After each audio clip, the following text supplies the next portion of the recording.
All right, hello and welcome everybody to the second part of the team rundowns of the PCL season 11. And today we're gonna go over the Division 2 rosters. And just like a quick mention, so Division 1 is the more high skill ceiling players, and it was supposed to be like the more competitive division. And now the Division 2 is like considered a bit lower competitive wise, because at least like that's what the people signed up for. We asked the people if they want to be like in the more try hard competitive league or in the more casual play style of league. And so this is the more casual play type of division. And with me today, I have Kevin, who has muted himself and will not communicate. Unlucky. Of course, when I'm saying the Dons. Also with me, I have again Shield. Hello there, New York Charizard speaking. And with me, I have Omar.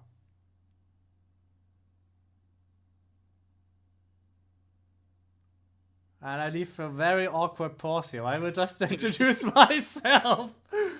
I am good. Oh, It was for dramatic tension. yeah. It's his league. What am I gonna do about it? Kick him off?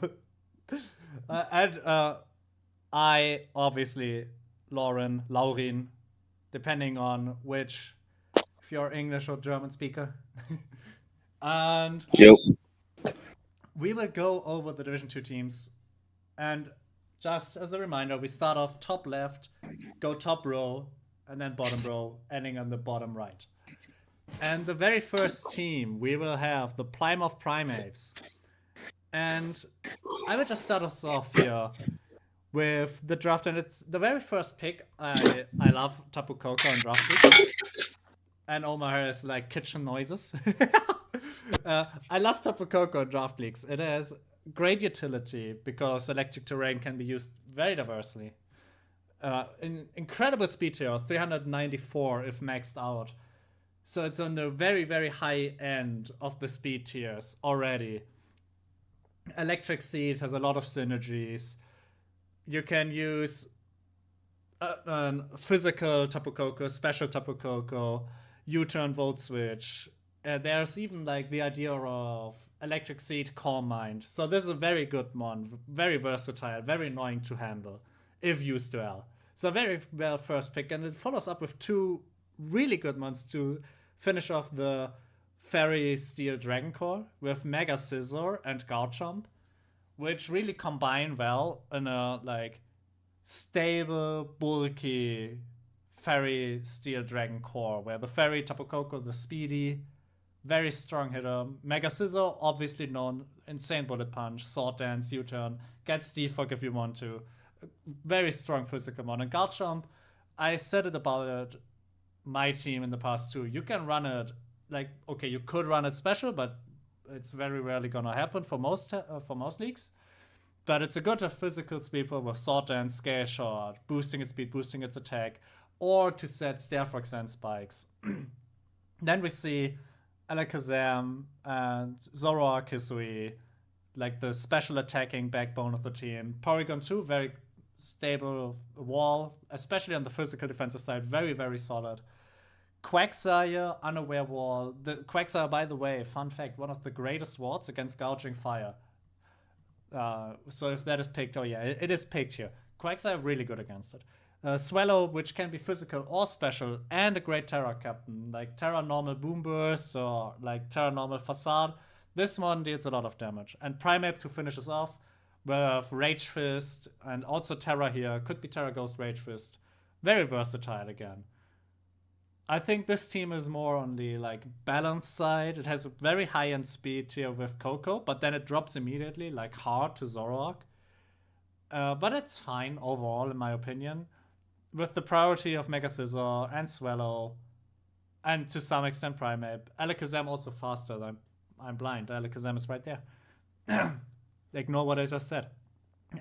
This team is like bulky offense, and as soon as it gets the momentum, I think this team is really, really tough to like switch into.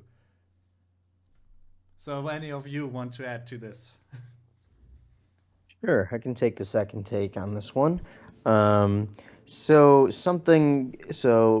like you said from the beginning, like Coco is one of like the best first round picks thanks to all of the new Paradox mons, which unfortunately I don't think Plymouth Primates he was able to pick up. I think he could still go back later if it fits into the scheme, provided any good ones are still around. Having Coco Chomp Scizor makes for a pretty good DSF core offensively. We'll say that just leaves him a bit susceptible to ground. Which he's got to watch because he has one immunity, and unless I'm mistaken, he does not have a Grassmon. Which I mean, he can retrofit later. He can retrofit with Terra, but that's not necessarily the ideal situation. And I mean, of course, the disclaimer is that like we're just that this league's just gonna be for fun. Um, but it might be a disadvantage that he might want to like leverage. He could leverage with Terra, but he could fix it later. I do agree with you on the special attacking with Coco, with Zoroark, even with P2 to an extent. Swallow is a Swallow having the access to Scrappy and Guts. Scrappy attacks, letting it hit through Ghost, and having the access to Boom Burst is like one. So if it was like to go Terra normal, like Swallow will essentially be hitting for a lot with specs, and I've seen players do that before. I've seen Guts Facade tried and true tech. So overall, I like his offensive capabilities. I mean, he does have Quagsire and Porygon 2 on the defense, and I guess bulky Garchomp and a bulky Mega Scizor. So defensively, he's not like he has options, but I feel like this team leans more offense, and I think it also comes with its flaws too. All right. Um, yeah, sorry about the awkward silence earlier. My AirPods and I weren't getting along. But yeah, I'll take it from here. Let's see. Yeah, right off the bat, you see Tapu Koko. It's been a league favorite for some time. Great speed, very versatile, like you said. Physical, special. It has utility. U-turn, volt switch. We got Mega Scizor next, like you guys said. Excellent Mega. Dwayne's favorite. Got to give him a shout out here on that one. Um, yeah, the team. I actually like the speed tiers on this team. I think he has pretty good speed tiers. He goes. Let's see. He got 130, 125, 120, 110, 102, 95, 75, 60, and 30. So pretty good. Got some good speed and nothing. I don't see any really big gaps in between. One thing I do see, no poison type. His Porygon 2 and his Quagsire, those would appreciate something to soak up toxic spikes. They could be worn down a bit by toxic. Not too much of an issue. Let's see. Primeape as a Terra Cap, I think is awesome. As there goes Budget Annihilate right there. He got Terra Ghost to boost the Raging Fist, Eviolite boost his bulk. You can easily go Careful Nature, special defense, max bulk. Swellow, one of my favorites. I used it in TML a few seasons ago. Excellent choice specs or guts user. And as a Terra Cap, he could definitely boost that Terra Normal. You can imagine damage he's going to do with that. Quagsire, I think the Terra for that is interesting because it has a huge grass weakness. So you could definitely take care of that. Even Terra Poison is good. Take care of the grass weakness and also the toxic. So, and one last mention, Zoroark. Very fun Pokemon to use. I want to see what he can do with that. All right, Alright, my Kevin. turn. Yep. So he did originally have Iron Moth and then Iron Juggless, but he dropped them. So I think he just wanted a different team because with Coco that would have helped a lot. Boost their energy. You know, speed, attack, special, whatever. Yeah, it's Mega Scizor. Used it in the past, which is good. I usually run like max attack, max HP, mostly in all of my times that I used it before. You know, if you need to run some speed, go for it. Then guard jump, that thing can be annoying. Rough skin, hockey helmet, and just set up spikes. Just be annoying mon, or you can go the Source Dance and Scale Shot. If you really want to set up. Sam, Fastmon. Only I used it once, and I always ran Sash. I was probably using the wrong set. That's why I never drafted again. And then Sorark. I think it's a good mon because you can disguise whatever mon you want. Like his team, he can go Swallow, Primeape. I guess Tapu Koko too with U-turn. Or a full your opponent. Oregon too. That thing is annoying. Just recovers. Toxic you. Now it gets teleport. Which I did have it in the past, but that slow momentum. And then you can go out into one of your hard hitting mons. Quagsire. Oh man. Now it gets toxic spikes, and I guess Stealth Rocks, if I'm not mistaken. Yes, it does. Okay. And then Swallow. Terra. So so I forgot Quagsire's Terra. Uh, I don't know what Terra he will be running. Grass. If you want to take out the weakness, and then Swallow. I think I see him running just Terra normal. That's what I would do. Terra normal Facade, and just start killing stuff. Get Garchomp, set up rocks, or even Quagsire, set up spikes, T-spikes. You got Primeape. Like Omar was saying, it's the cheap monkey that I hate facing. Let's see what else. Oh yes, just one last thing. So I have used Primate before versus Inner Shifu, and I was running what was it? Anger Point. So whenever they crit me, I was at +6. So that was fun to run. So he can run that if he wants to. Because I do see one Urshifu in the next team. Here's something, well, I think we all didn't mention too big here, but I think that really shines is the absolute mayhem of the momentum keeping ability. Like Tapu Koko learns U-turn and Volt Switch. You have Mega Scissor with U-turn. You have Teleport with Porygon 2. You have U-turn with Swallow.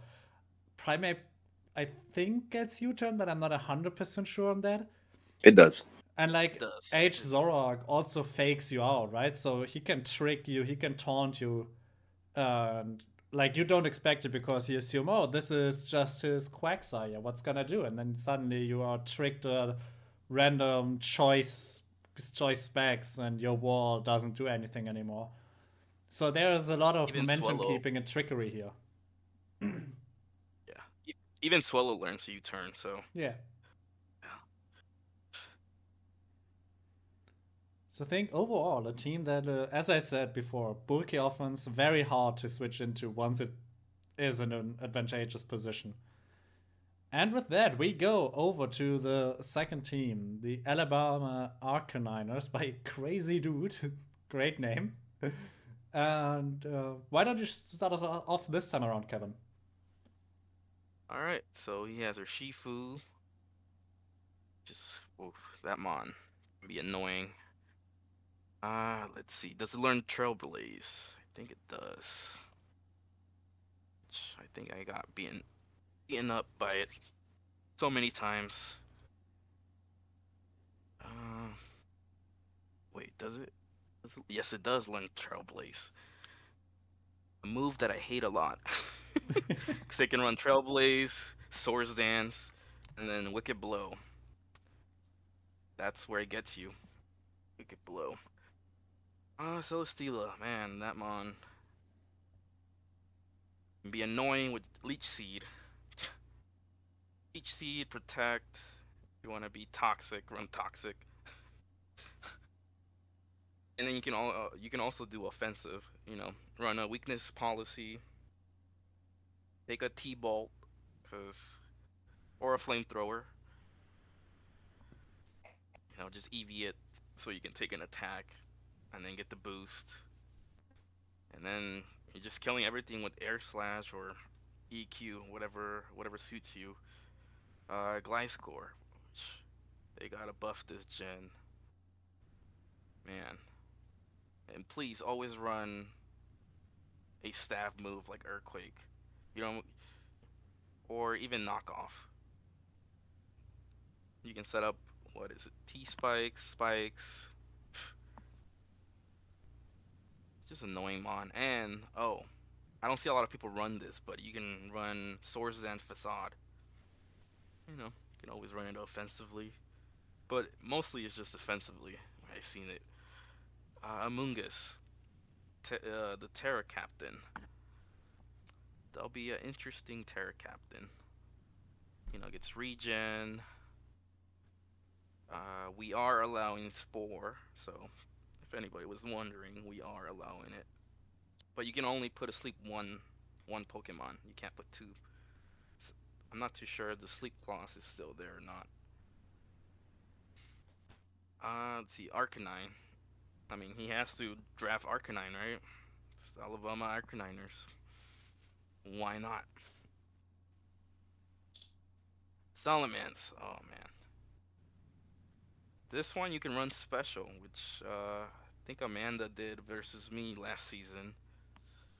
I thought she was going to run physical, but then she drops a Draco on I think it was on my Torkoal under Sun, so that caught me off guard. So he could run a special set or a physical set with Dragon Dance.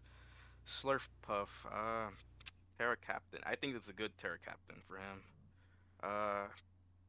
Belly Drum. And then you can do webs too if you don't want to run the belly drum set. But if I was him, I would every week belly drum. Just start killing stuff. Drain Punch, get recovery. Facade in case someone tries to poison you or burn you. I've done that in the past. Let's see, Hoopa's a strong Terra Captain. I think I don't remember, but another league, someone used Terra Captain Hoopa, and I think they went Ghost and under Trick Room. So yeah, that hits hard. Lantern. I think it gets Bolt Switch and Flip Turn now, which is it's actually good in case they're gonna run if a rock type, or I don't know why you would bring a rock type versus Lantern. When it can go into a water move, but just in case you can run Bolt Switch or Flip Turn. And then Mega Glalie. I never used it before, but I mean it could be a good Mega. Hopefully he proves me wrong and gets some kills with that. And yeah. All right, yeah, I'll jump in here. Yeah, right off the bat, I see a lot of versatility. I see Celesteela. It can be defensive or offensive. That thing is a beast. Gliscor got the buff. It's even better defensively now, but it's great offensively as well, like you said. You can run Facade on that. Swords Dance, boosted by the Toxic Orb. It has great defensive stats, so it's bulky. U-Turn. Let's see, we have Arcanine, another one. Very versatile. It can be defensive or offensive. It gets recovery. It also has teleport for momentum. Salamence is another one, special or physical. It can be bulky defensive mon if you want, with Intimidate, or it could just turn up and sweep with Moxie. Let's see, Lantern is one of my favorites. That thing is just so fat, annoying abilities. Volt Switch, Confuse Ray is one of my favorites, and I get hated for that. Confuse Ray Thunderwave, that's it. That's all you need. Uh, Mega Glalie, I think that was an awesome pick. I've never seen it used in draft. It gets spikes, it gets very strong. What is it? Boosted explosion, I think, from Glacie. I forgot what the thing is, the ability. But yeah, that thing is cool. And of course, he has Urshifu. That thing is a monster.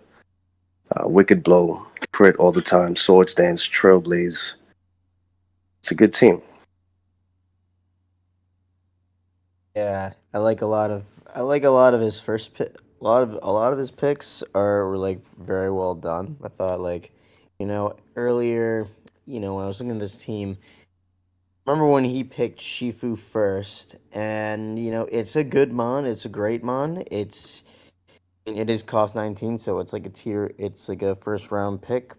What maybe not what given his turn order, I think he was first overall in the draft, so I would have considered something else as a first rounder, but I think I think this Shifu is still like one of the stronger mons. So at least like he made good use of the rest of his draft. So it's like it's not a first pick I hate. It's like I'm just like on the fence. I'm like you could do like a stronger first round pick, but also you still got something for your still worthwhile because there were a few first round picks in perspective that we question, but we'll get to that one a little later. Um, his like Celesteela, Gliscor, Amoonguss, Arcanine, right there. That's just wall after wall after wall after wall. Um, he can put a lot of bulk there. One can use Intimidate, one can regen, and one heals up. One heals itself with a huge chunk every turn, and then there's Celesteela who just never dies. So and you have Slurpuff who can pass the wish, so to make it all happen. Like Kevin said earlier, Hoopa, like the thing I don't dislike about Hoopa C is that it's double weakness to Dark and to Ghost. Um, but that said, like now we've got it in Terraform where it can bypass all of that, even like capitalizing on one of its own coverages, or just becoming more of a cannon and just hitting something with a Shadow Ball or Psychic, and like they can and if it's like because it has like I think like 150 special attack. I need to the number to be accurate, but I need to look up the number. But um, Slurpuff, I think, has a lot of versatility, so that was a really smart like budget fairy pick. Budget just because it's 8, but it's still a very good mod to have in draft. If we were doing it by tiers, I think it'd be around tier 3. So it's a good value for what he got at 8 points. Um, Lantern and Omar, do you remember those confuse ray techniques? Because let's face it, when you can hit somebody for 100% accuracy and confuse them, and then like just and then just like take the certainty out of their hands, like that's still a game changer because it forces them to really think about it if they want to risk think about it like a boosted off amount with boosted physical offense. If they're confused, they got a chance to hit themselves, and that could mess up their like prime positioning. So then they're rolling the dice at that point. So, I think Lantern is a good value, like water pick and also good electric pick at that tier. It helps the fact that it only has one real weakness, which is grass, and it also can absorb. It has water absorb and volt absorb. So you choose the type immunity. It's like if you're facing the team with Palafin, for example, like I'd put water absorb every time because Lord knows I need that. And then Mega Glalie, interesting choice. Just I'm gonna keep an open mind about it because Mega Glalie is not one I've seen go often. But if it makes a good work out of it, then like the proof is like we can say all we want, but it's like proof is like what you do with it, right? So I think he drafted an overall pretty good team.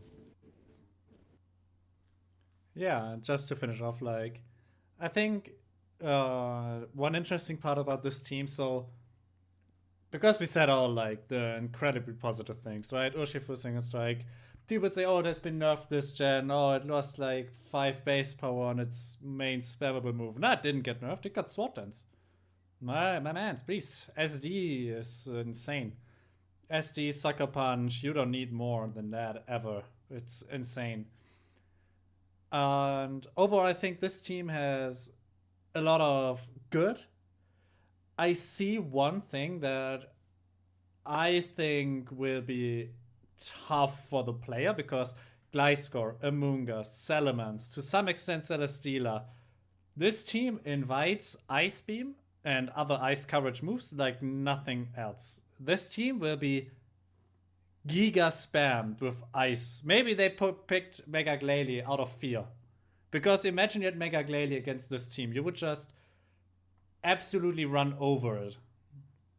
So that's one weakness I can spot that I think, like Arcanine, usually like if you have an ice type coverage move or are an ice type, there's a high chance that you have Earthquake or Rock Slide or something along those lines.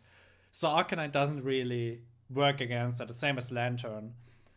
I think because the walls have the same weakness, that this invites like a certain type of like, oh, Bolt Beam coverage is already good and Bolt Beam against this player is insane.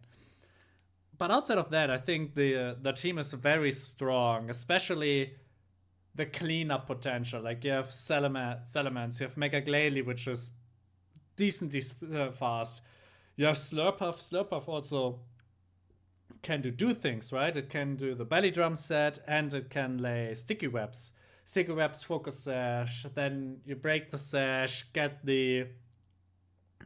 your speed boost from that because of Unburden, and then use any utility move afterwards.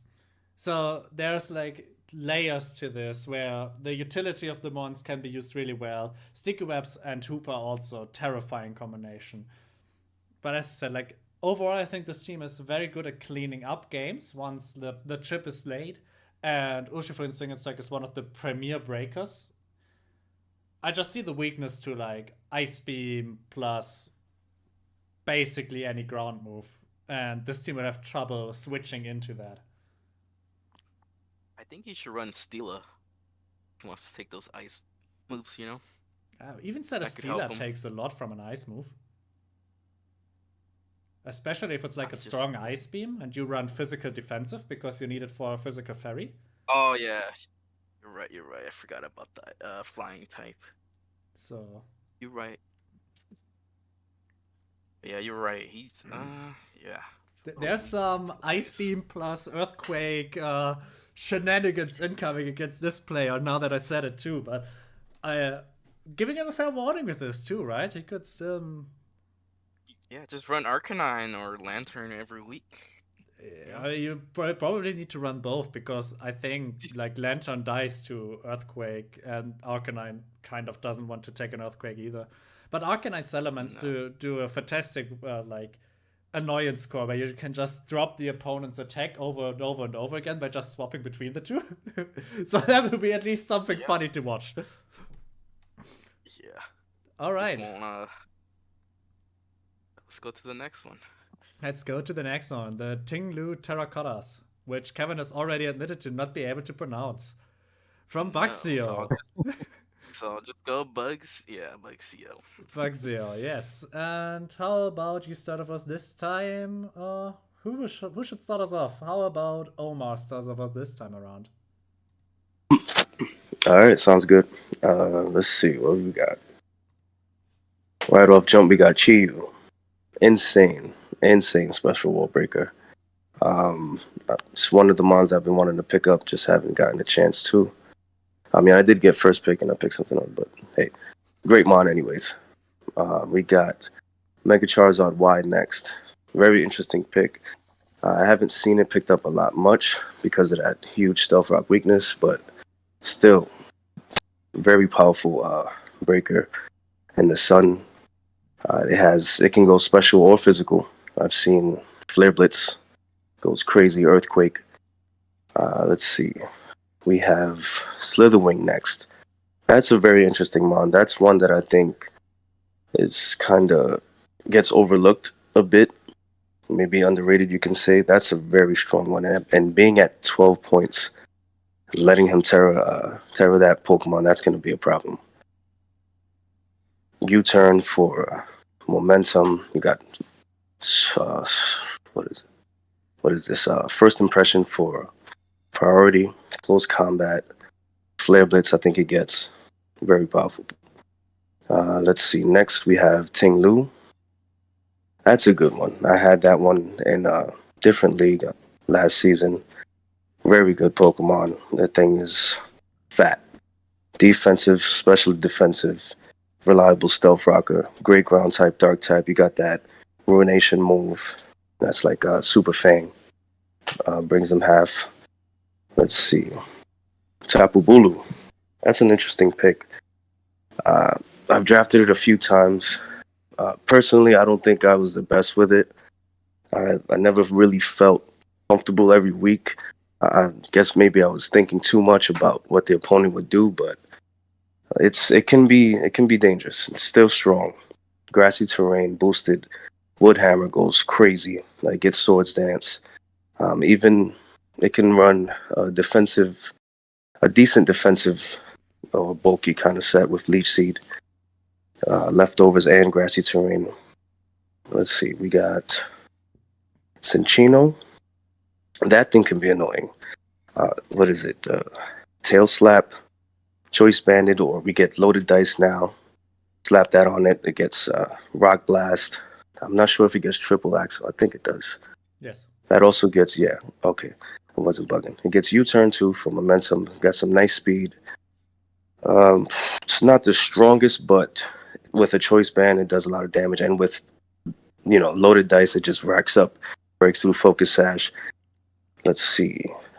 Does that get tidy up? It does. Oh, yeah. So there we go. Got a little weapon there. It can clean up Stealth Rock, which is great for Charizard Y. Definitely appreciates that. I haven't seen a defog or a spinner yet, so that's good. Let's see. We got Regidrago next. That one, I've never used it. I've seen it used really well. It can be a beast. It being his Terracap, great choice. It gets Dragon Dance. It can go physical or special. I see a lot of Terra Steel. It's a popular one, or just straight up Terra Dragon. I've seen. Let's see, Tentacruel, one of my favorites. Very good rapid spinner. Uh, Great special defense on that one. But what is it? Base 120. Good speed too. 100.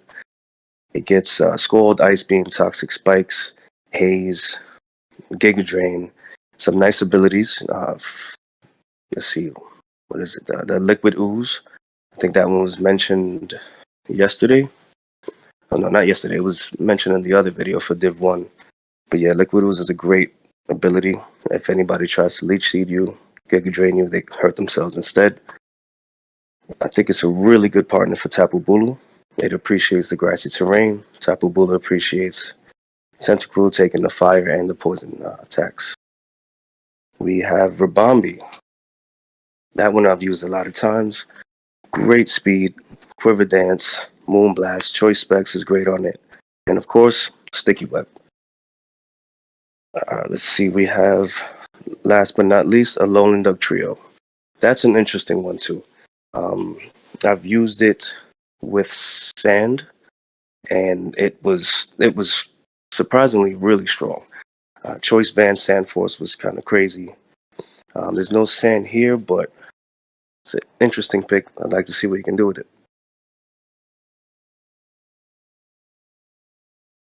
Right. I'll jump in, but I'll do it quick. I like that he has like a sum team going for a sum team with Chi-Yu, Mega Charizard, Slitherwin. Uh, the only issue is he has to bring Tentacruel every week. People are gonna set up rocks, and they're gonna want to set up rocks for Charizard. Like, I think it's a must that you have to bring rocks versus him. just because Charizard you can't run boots 'cause it's a mega. So Enter Cruel needs to come no matter what. I don't see any defoggers on his team. I mean, maybe Charizard, but that wouldn't make sense, honestly. Uh, I do like his Terras. I will say that. Uh, Reggie Drago. Yeah, that could be a terrifying Terra if people don't prep for it. Like Omar was saying, Cincino tidied up, which with you go loaded dice, technician, tail slap, +1. I'm pretty sure you can start sweeping teams. Then we got Ribombi, webs. If you really wanna slow people down, which Chi really appreciates. You slap choice specs on the sun, nothing surviving. Not even if you're resisting stuff, you're not surviving a choice specs, flamethrower or overheat under the sun. And then Team Lu, like Omar was saying, a freaking wall. It doesn't die in one hit. It just won't die in one hit. EQ, spikes, rocks. Start facing your opponent out, or ruin. What's the other move? This what damage? Or level your. You mean Your Ruination Mon is- for like half HP? Yeah, half HP. So I've run that and whirlwind. Start facing your opponent's team out and get that chip damage. Like I was saying earlier, just clean up with Chi-Yu. And yeah. Just want to add anything else? Yeah, I can jump in and add a few things. The fact that he's got like it's been pretty much clear now that when you put Chi Yu on a team, you already put everybody else on notice. When you put Chi Yu on a Sun team, you put everyone else on a lot more notice.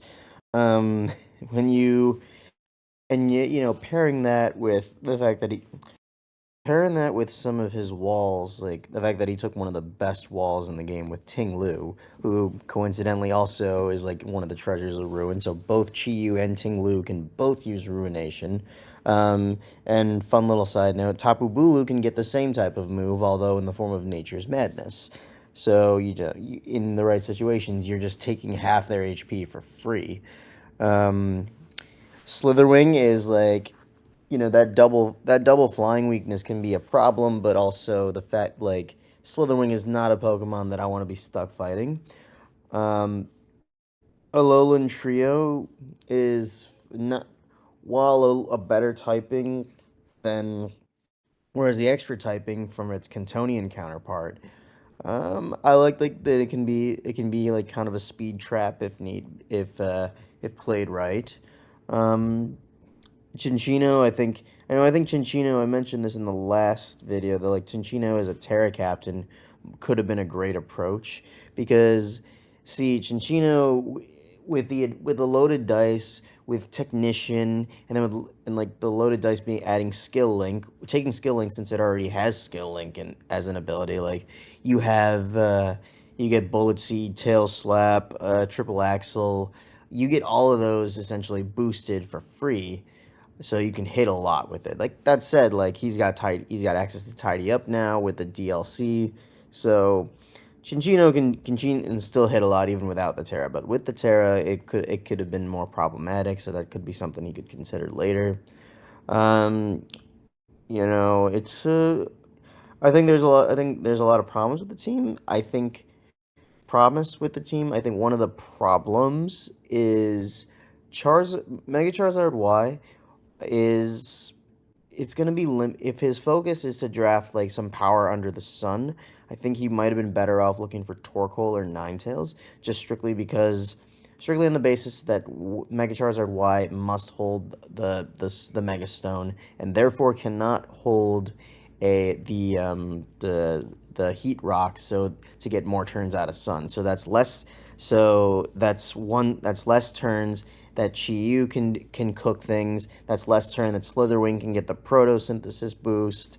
So it's a smaller window for him to work with. He may not need it, but it's not the benefit that he would have that would have been the most ideal, but it could still do a lot of work. And then Reggie Drago getting ground access this gen, it gives it a lot more room. It gives it a lot more gives it a lot more options on the offense with that ridiculous HP stat and like balanced attacking stats. So this team I think has a lot of good offensive promise, but it does come with its shortcomings.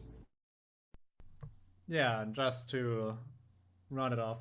So I said it last time around when we talked about Div 1, but Div 2, gotta repeat the story. There's quite literally a game on the internet called Will It Survive? And it's about Chi-Yu in the sun with choice specs Terra Fire, using Overheat, and then random wards that resisted, not resisted, full special defensive, and so on and so on. Assault Vest. Will it survive? Will it not survive? And it's one of the funniest things when you just see like, minimum damage like 200% against. Oh, this is by the way a water type with Assault Vest. So you're like, okay, yeah, this makes sense. Yep, absolutely fair, no problem here. So my issue with the team is Chi-Yu and Mega Charizard Y, to me, are very similar ones. Mega Charizard Y is a special wall breaker that is good in the sun and bases most of its power out of the fire type attacks it gets. Chi-Yu is a special wall breaker that is a fire type that bases most of its wall breaking capabilities around its fire type attacks. Because those are the strongest it gets. So, and both have the same speed tier too, by the way, right? So Chi-Yu might be a bit faster with Choice Scarf at that point, but you get the point. It kind of is a double down. I think Torkoal would have been a better pick because you get the Heat Rock, then you switch out into something with eject button out and get the weather for a longer period of time. Or even eject button with the Torkoal, switch it into an attack, guarantee survives, and immediately get the value of going into Chi-Yu for free after you tanked an attack. Would have been incredible. Outside of that, I think Slitherwing, you don't want to face this first impression that it will be like Life Orb, first impression, Terra Bug, one-shotting something you wouldn't expect. And I will love every second of it. Outside of that, I think Tinglu is great. This team, also noteworthy, has Sticky Webs and Ribombee, Toxic Spikes and Tentacruel, Spikes and Stealth Rocks and Tinglu. So we got all the entry hazards here, right here, in one team. Tentacruel, obviously, Rapid Spin, and Cinccino to clear. Cinccino, very unreliable clear because this one will die to any move in existence. But it's very fast, so we'll probably get off of quite a few tidy ups. The issue with tidy up is this team is slow with strong wall breakers. You don't want to remove your own spikes and stealth rocks and sticky webs. So if you tidy up, you clear the opponent's fear too. So you really don't want to do this with this type of team. Reggie Draco, we have said it last time too. A great Terra captain. If you Terra Dragon, like just imagine you lost your fairy type to something, or you didn't bring your fairy type, not expecting it for some reason, and then you go into it. There's sticky webs. Terra Dragon, Reggie Drago with the Dragonic Energy move that has 150 base power as long as it's full HP. Where's your switching? It hurts. It hurts a lot. So yeah, Reggie Drago also Terra Poison, Terra Steel to get past the fairies. It's very versatile Terra Captain and very, very, very good. Something I thought about asking if we should remove it from being able to Terra actually. But we will see if it's worthy of being removed out of Terra territory or not. One last thing I want to add. Sorry, I would drop Charizard Y and just Ninetales is free. It learns Baton Pass, so and then you can grab another Sun Sweeper. True. That's what I would do. Yeah, I would probably become lean more towards Torkoal because it's tankier and gives you another rapid spinner because Chi-Yu dies to Stephrox. We already talked about Charizard, but if you would drop it, right? You really like your entire team, like Ribombi doesn't really want to come into uh, like Stephrox, and your entire team bases around your side never having to defog and never having to tidy up because you want your hazards to stay. So every rapid Wait, spinner you can find is great. yeah, I was gonna say if someone didn't grab Torkoal already, but someone did, so Yeah, you might it's be able to like trade for it. Not after this video, but before the video, it would have been great. yeah, Uh, but someone already has it. So if you want yeah. to move on to the next one, Yeah, Alola Duck Trio, I just wanted to finish off. Like, I hate that okay. Alola Duck Trio lost its trapping ability. Like, the one thing that made Duck Trio good, it lost. High speed trapping, not anymore. Hey, but you touch it, it slows you down though. Yes. Very nice. Anyways, the next team. Kevin, you can start us off if you already want to talk so badly. All right, choice carve Diggersby, Mr. Brandon. I like his team. Has backs, which that thing is strong. Dragon Dance. I wish he did grab Veil, but oh wait, I'm blind. He does. See, Aurora's and it's his Terra Captain too. For 4 points, that's really cheap.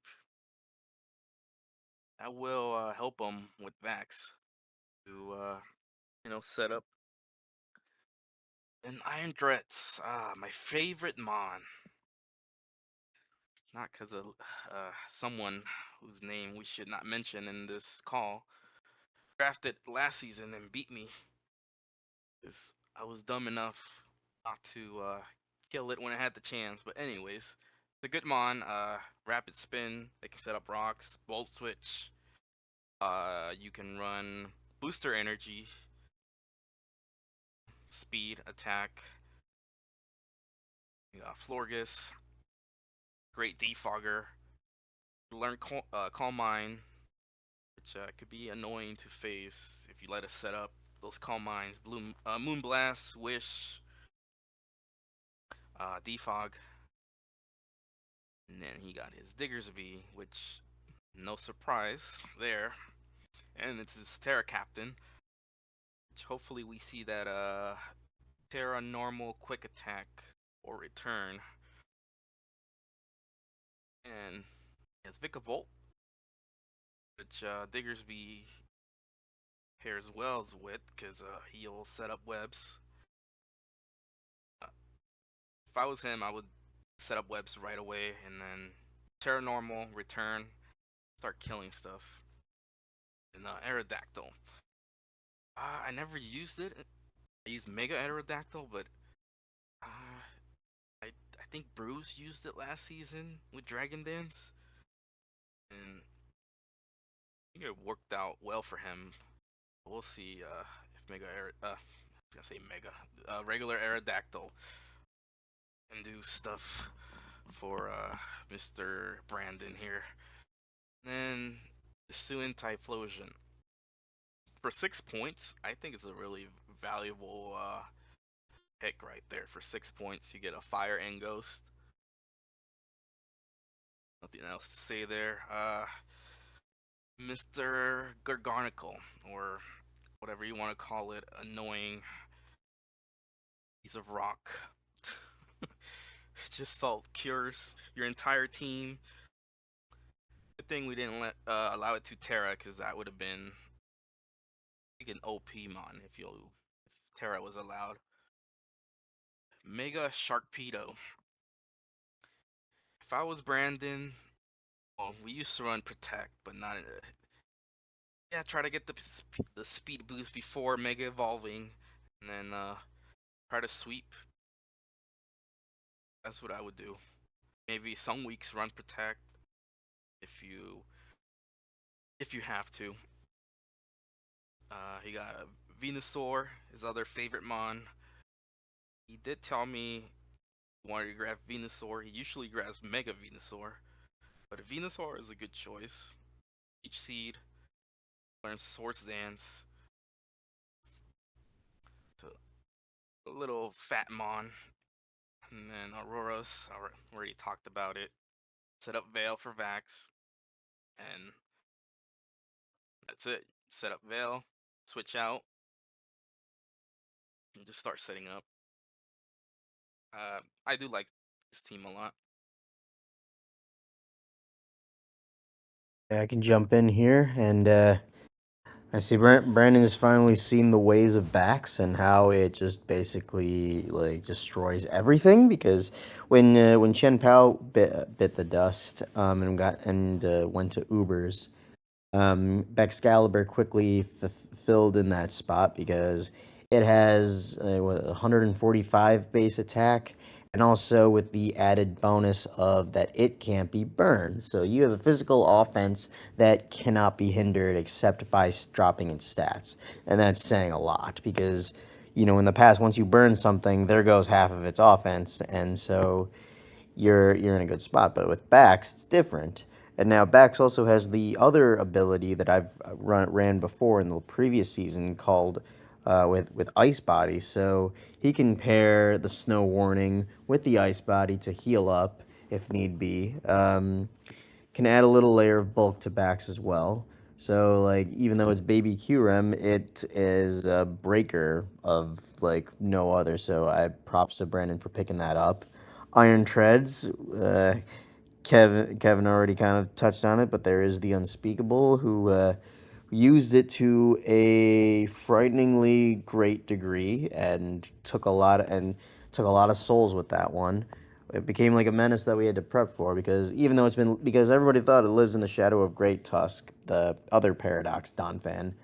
Then so it's like, okay, Iron Treads may not necessarily be the same level of threat, right? Wrong.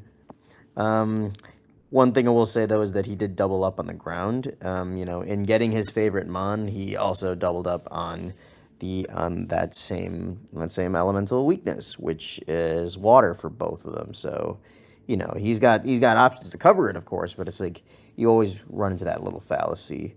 Florgus I like is a special wall. Very reliable special bulk. Great wish passer, great cleric. Can baton pass, and then if not all else fails, just moonblast everything.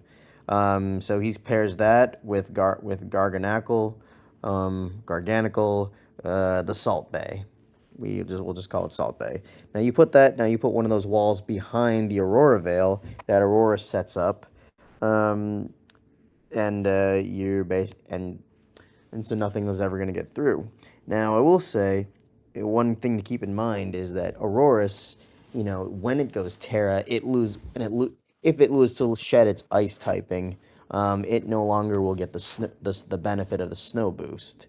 So you have to keep that in mind because your previously bulky snow demon becomes a even though it's hiding behind a screen, it would become a little less bulky. So you just have to play that turn right. So I hope Brandon just keeps that in mind.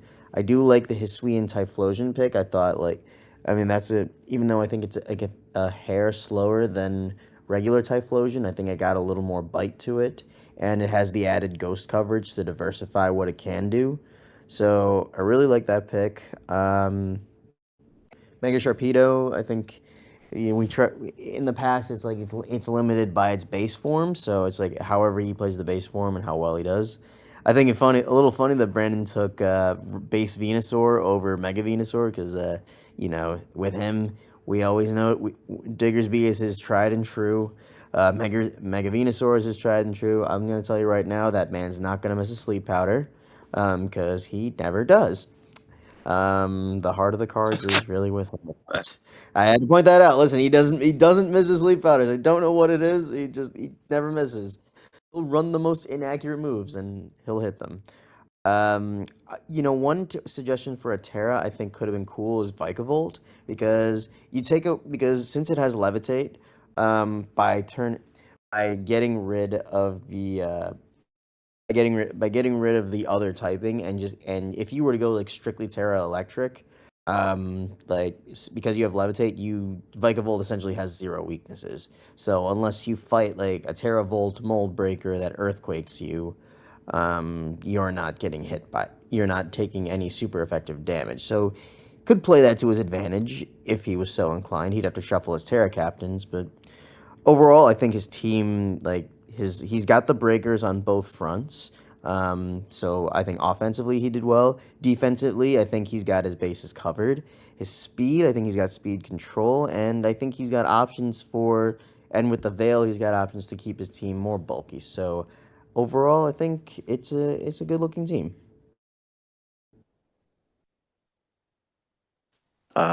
Okay, I'll jump in. Yeah, as soon as I look at this team, I see Sticky Webs, Diggersby, Hisuian Typhlosion, Mega Sharpedo, and Baxcalibur. Boom. Those behind Webs, it's insane. This team has a lot of good power. Like Shield mentioned, some good speed. Let's see. I like Florges a lot personally. I think it's a great wish passer, fast special defense. Pair that up with Garganical. Pass that thing wishes. Oh man, that thing is annoying. Let's see. Aurora's very good pick. It's one of my favorites. I've drafted it so many times. I had to kind of leave it alone for a little bit. It's getting tired of me. So that's a great one. Aurora Veil for these guys. Pass it to set it up for Bax. Bax gets the ice body ability. That gets behind a sub and get about it. Let's see. His Terra Caps. Diggersby, of course. He had to do that. Diggersby has a Terra Cap. It's one of his favorites, and it's for good reason. That thing is a monster. For Aerodactyl, nice pick. Excellent speed. It can Dragon Dance. It sets up Stealth Rock. It can be kind of a suicide lead if you like, or it can even break with a Choice Band. It can sweep late game, clean up. Hisuian Typhlosion, I haven't seen too much, but I'm looking forward to that one. That one could definitely be dangerous, like I said, behind those webs. And speaking of webs, Vikavolt, probably my favorite web setter. It's insane special attack. It's a slow volt switch. It gets roost. It has pretty good bulk. Very interesting team. Very nice. Yeah, and like overall, I think this team, okay, yeah, I said it a lot of times. I think overall in like Division 1 already too. Defensively, this team is not it. Like, then your defenses is Mega Venusaur and Florges. You really know that your defenses will be, unlike Garganacl, but Garganacl, like, because it can't Terra, it's not that big of an issue usually. Like, Rock is a very poor defensive type as a standalone type. There's a reason why most Rock types are struggling to find value. And Garganacl has like one of the greatest abilities, but without Terra, it really isn't that strong, actually. So defensively, this team is struggling. But offensively, this team will make the others struggle. Like, Baxcalibur is a tried and tested wall breaker. Iron Treads is a great cleanup mon, right? You have the booster energy to speed boost if you want, and then you have a lot of options. It has nearly the same attack as Excadrill with more speed to it. And it can also run Heavy Slam if the enemy team is not heavy, like on actual weight heavy side, and you will have a better stab than Ironhead. So this is a very scary mon to stop when your team is running low. Diggersby, I hope he never plays Choice Scarf Diggersby, even though his name's adjusted. I really don't do it. Imagine how bad you will feel if Choice Scarf Terra normal Diggersby has to click quick attack because it still gets outsped. It will be sad. Choice Band so much better, One and thing. even better is like Sword Dance and just run town with it, right? Mm. With Web's great, Aerodactyl Yeah. is a speed demon, and you have Mega Sharpedo, which I love the fact that you can like keep it out of Mega for a few turns if you run it right? Because this is what this draft league allows. Some other draft leagues have like the rule that, oh, if you bring out your Mega, you have to Mega immediately. And that kind of makes Mega Sharpedo unplayable. But here when it says, oh, you have to run the Mega Stone, but you can Mega it at a later date, it really shows the like Speed Boost is one of the best abilities in the game, and Mega Sharpedo can really abuse it here, especially if he finds a free turn. Like we have seen a lot of players run like substitute Mega Sharpedo, and if he predicts right, brings it in, the opponent expects protect, you substitute, the game can just be gone from that point onwards.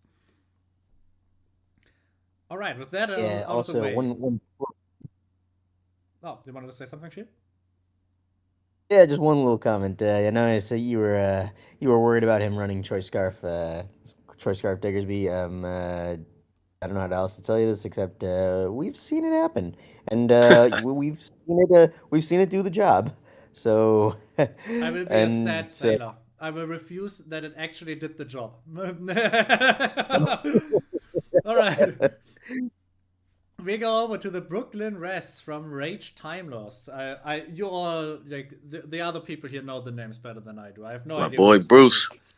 So that's Mr. Bruce. That's Bruce Wayne. starting off Let with me. like probably one of the greatest mons from the PCL season 10, which really picked up in the later stages of the draft league.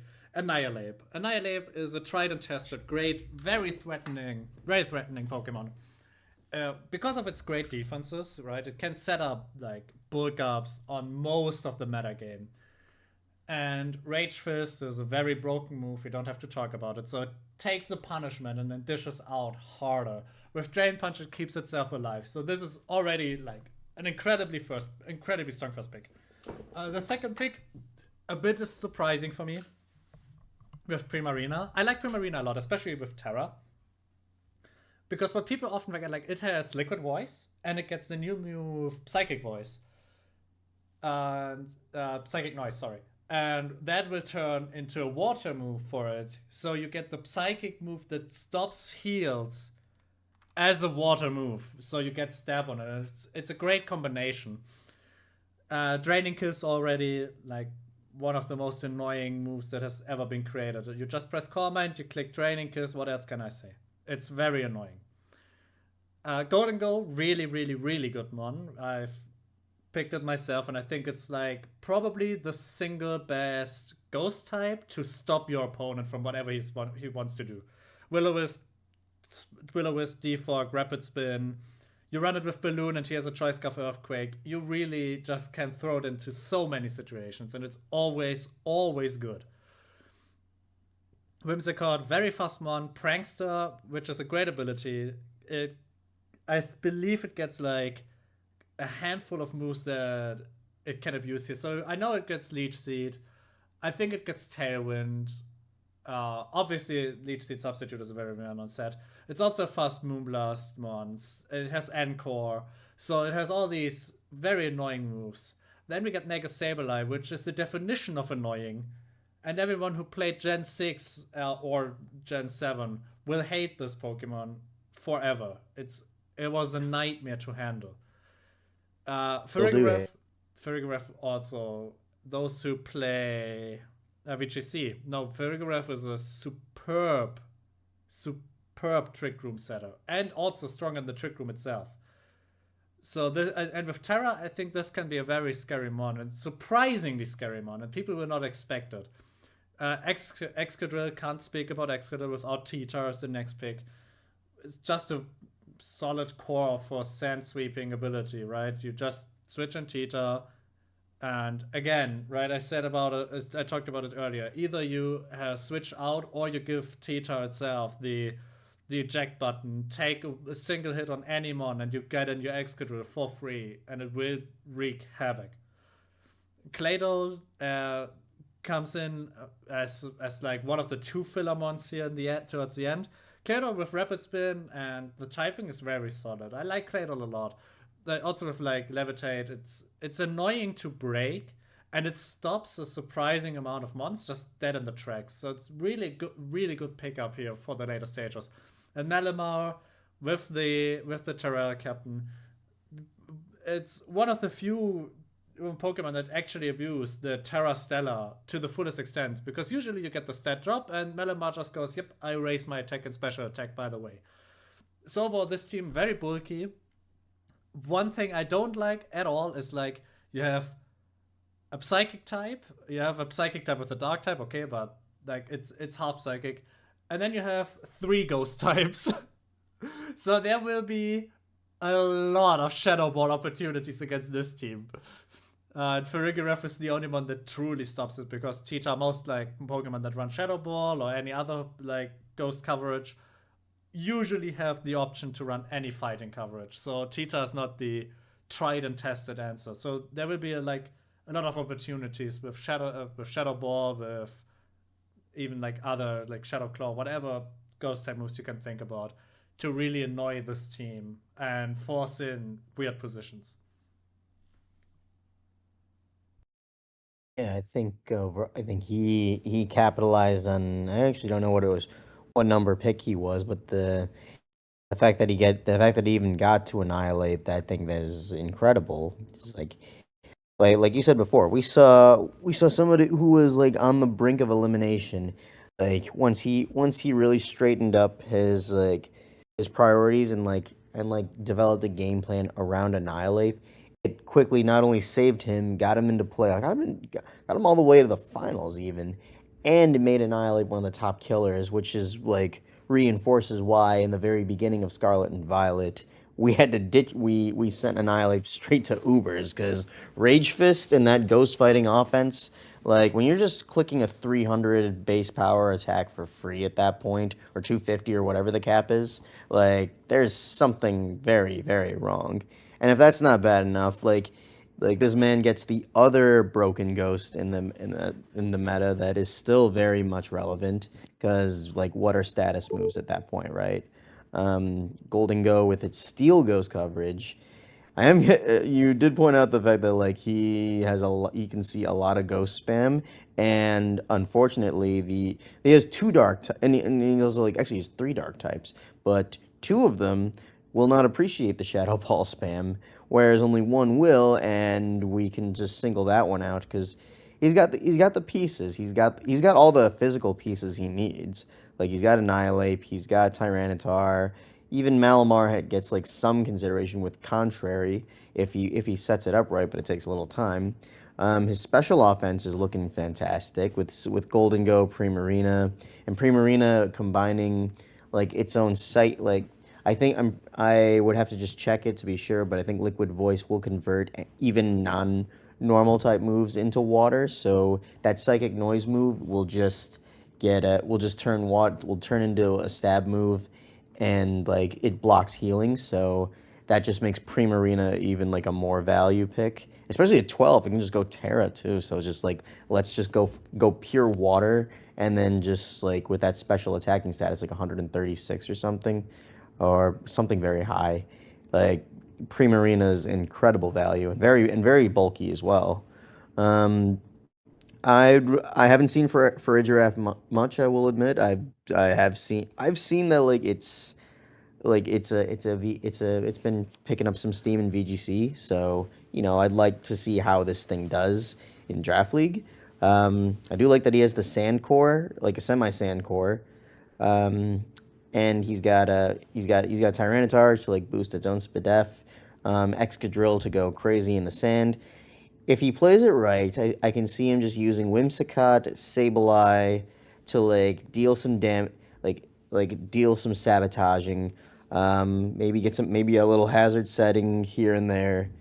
Get Annihilate and Primarina to either end the game or just deal a lot of damage, and then Excadrill can easily just go in and clean the rest up. So that approach is maybe a little straightforward, but to win some of these games, that might be all he needs, honestly.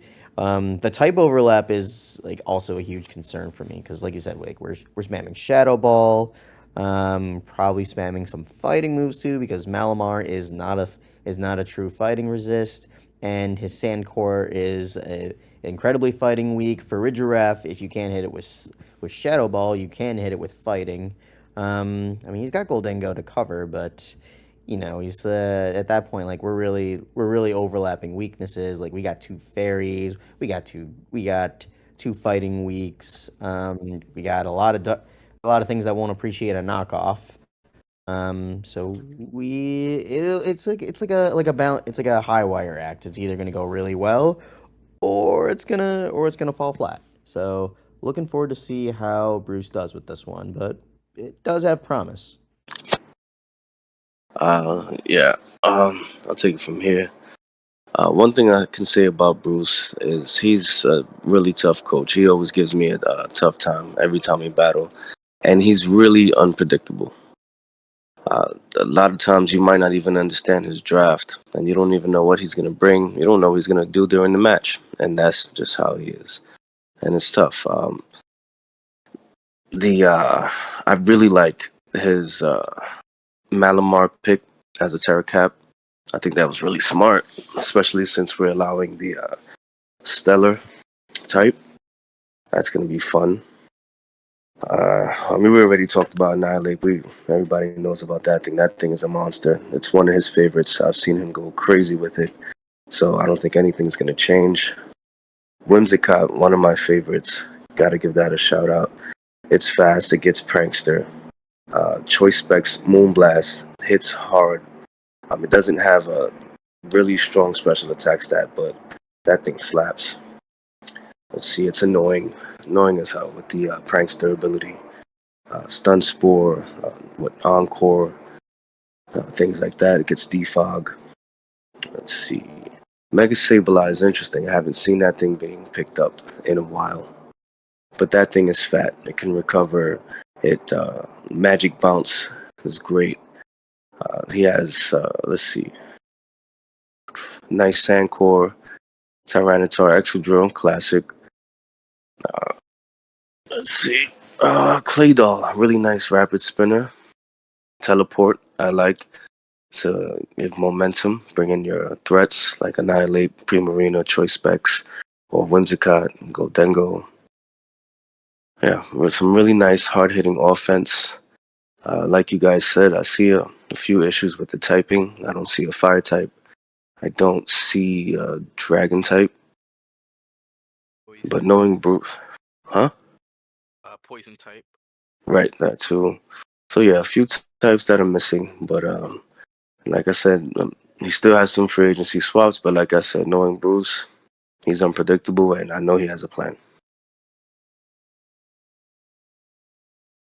All right, I'll do mine quick. The ape. You know, last season someone click Guardian Shot. You know that thing went what +6, +4. I don't know, whatever. And then they got swept. So yeah, with Rage Fist. And then I was wondering if when it gets hit by the sand, does that boost Rage Fist or no? Do you guys know? What do you want to know? Oh, if you know how Tyranitar has sand, and then if the sand hits ape, does It that shouldn't boost buff Rage Rage? Fist, no. Okay, just wondering. I was like, dang, that would have been broken. Yeah, that'd be insane. Yeah. And then the giraffe, I think it's a good wish passer if he really needs to pass some wish.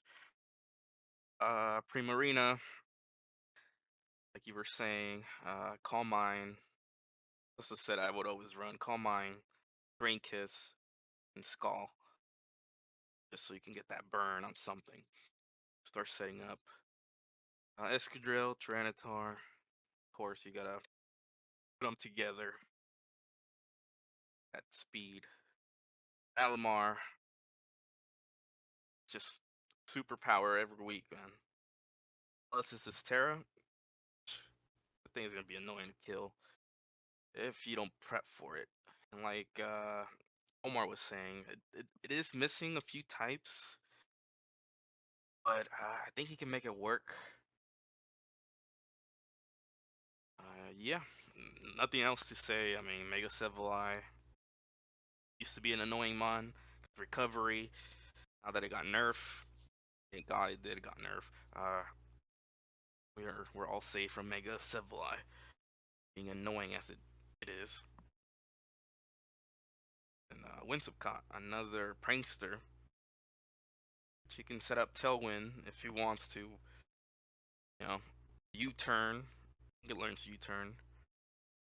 Set up the Tailwind, U-turn into the ape, and start bulking up. Anything else you guys want to add?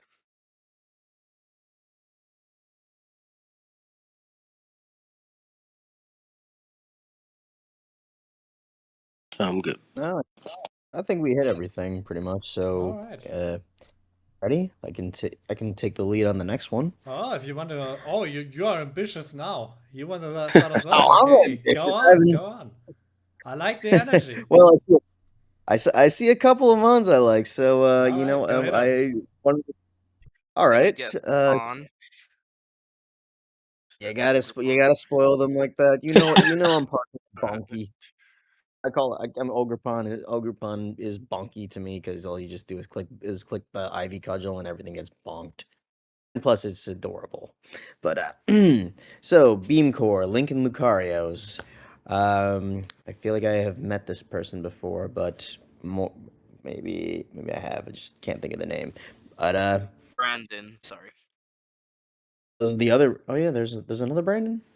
Yeah. That's right. That's right. That makes sense. All right. So Brandon numero dos. We've got right off the bat. He takes Iron Bundle. Iron Bundle. Last season we saw somebody take it, and then I think one of the biggest problems that they had with it was that they didn't bring it. And like I understand that like sometimes it has a tough time fitting on some teams, but at the same time it can be a standalone threat. That's why this one like Annihilate was also one of the first ones to go straight to Ubers. So I'm hoping they just like on the premise of just bringing it, you already threaten everybody. So it was good and good typing overall. Um, Ogrepon H. It's thank God it cannot Terra, but if Brennan did get some sun coverage, I mean he has Typhlosion as well, so it's like if he wanted to do some sun shenanigans, like getting hit with an Ivy Cudgel under the sun, will hurt a lot, especially since it has a high crit chance. The Fire Grass I think is a great typing and is one that has been badly needed for this gen. Um, so like that helps in the other format monotype, but like the fire and grass offense is like difficult to switch into. And at 350 speed and like 120 attack and like some decent like bulk stats, like Ogrepon is easily a threat no matter which form you pick up. Especially when we talk about the next one who's got an Ogrepon, but we'll get to that. Mega Altaria, one of the like favored fairies. Um, the downside is like once it becomes a fairy, it loses the flying advantage, so it becomes grounded. So since spikes has become like a prevailing hazard, or it's always been a prevailing hazard, but it's more so now this gen, especially with Hisui and Samurott in the mix, and a lot more mons getting hazard access. And also we'll need T spikes can be susceptible to T spikes too. But I like the bulk. I like that you can be versatile, either off physical or special. Could also just play it defensively. So I like Mega Altaria for him. Um, he designated Terra Metagross, which I can appreciate considering that's exactly what I did.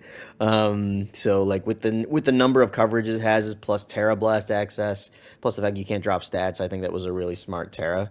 Again, maybe a little biased, but I think overall like the stats and the options speak for themselves.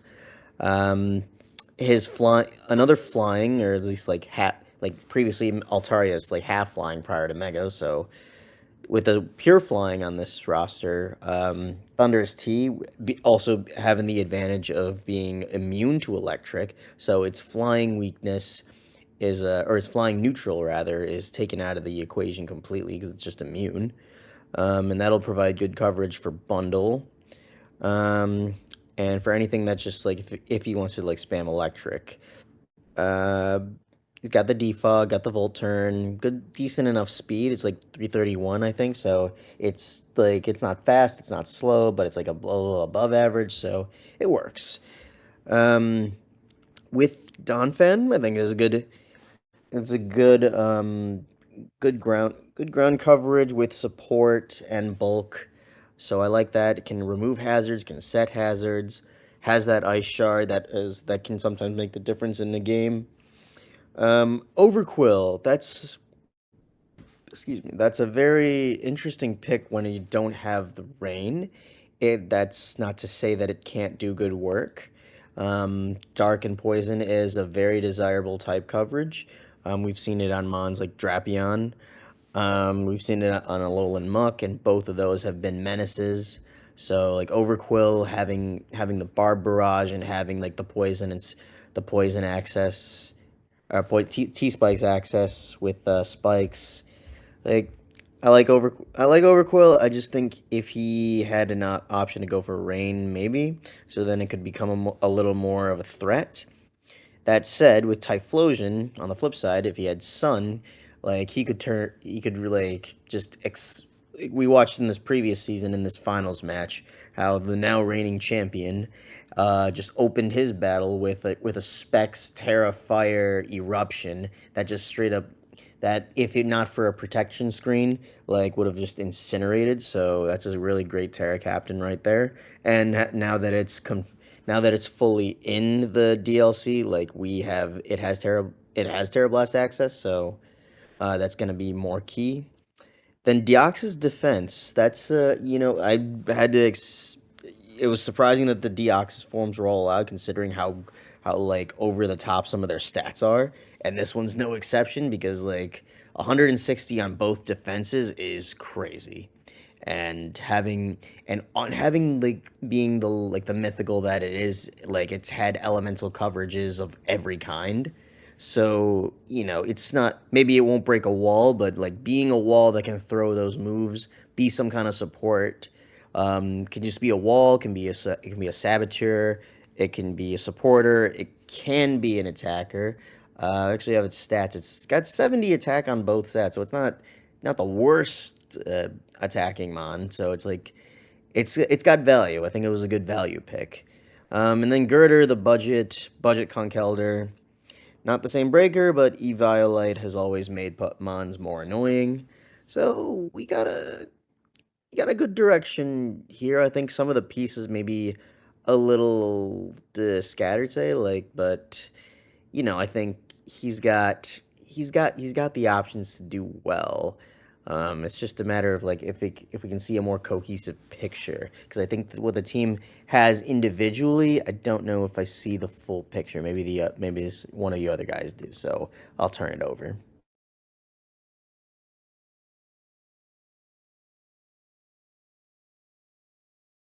Don't be shy. Ah, let's see. Iron Bundle. Yeah, that thing. My opinion, it's strong.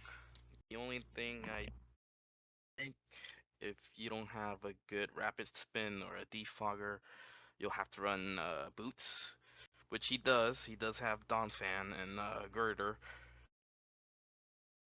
which also Augerpawn appreciates because you can't run another item, so you can't run boots, and it's gonna really hurt his team a lot if his opponent decides to set up hazards. Mega Altaria. A lot of people have mixed feelings about this Mega. Some say, "Oh, why does it go? It should never go around. I don't know. I seen round 3 for him. I think he was last. So, but overall, it's a good Mega. Dragon Fairy, Metagross. Uh, I think that was a good choice by him by going Mega. Mega, what is it? A Mega. What am I saying? Thinking about Mega Metagross, like that's allowed. Hystera, sorry, that's what I meant. Hystera. That was a Mega great Metagross, Terra. but it's only a 12 pointer and can also Terra because Right. otherwise it's so weak. That would have been funny. I would have been broken too. Tundi. Yeah, I know. Omar has used it in the past. Was it this one, Omar, or was it the other? Both, Both, yeah. That was annoying. but most Set up, recently the other one. yeah. Set up terrain. But here he can't set up terrain, so electric terrain wouldn't work here. Donphan, rapid spin, over to run, sash, counter. You know, for that, or Shifu, or Slurf Puff, or Annihilate. If he plays them, I haven't seen the schedule yet. Overquill, like Shill was saying, maybe Rain. I mean, you don't have to run uh under Rain. I mean, Intimidate, it's good. Source Dance, set up spikes. Explosion, just like you guys said. Terra into a fire, just overheat. Choice specs, overheat. You know, nobody's gonna see that coming. Turn 1, like, damn. So, and then the Oxys, you can run special or physical. Just set up. I think it also gets teleport, so set up your hazards and just get out of there. And then Girder, always run guts, Drain Punch, knock off, defog if you really need it, or just run bulk up. Let's see. Did he miss a typing? Yeah. Which one? Grass? No, No. Ogerpon is grass.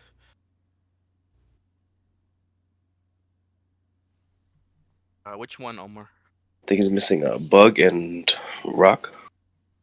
There's two useless types, so no harm done. Yeah. There you go.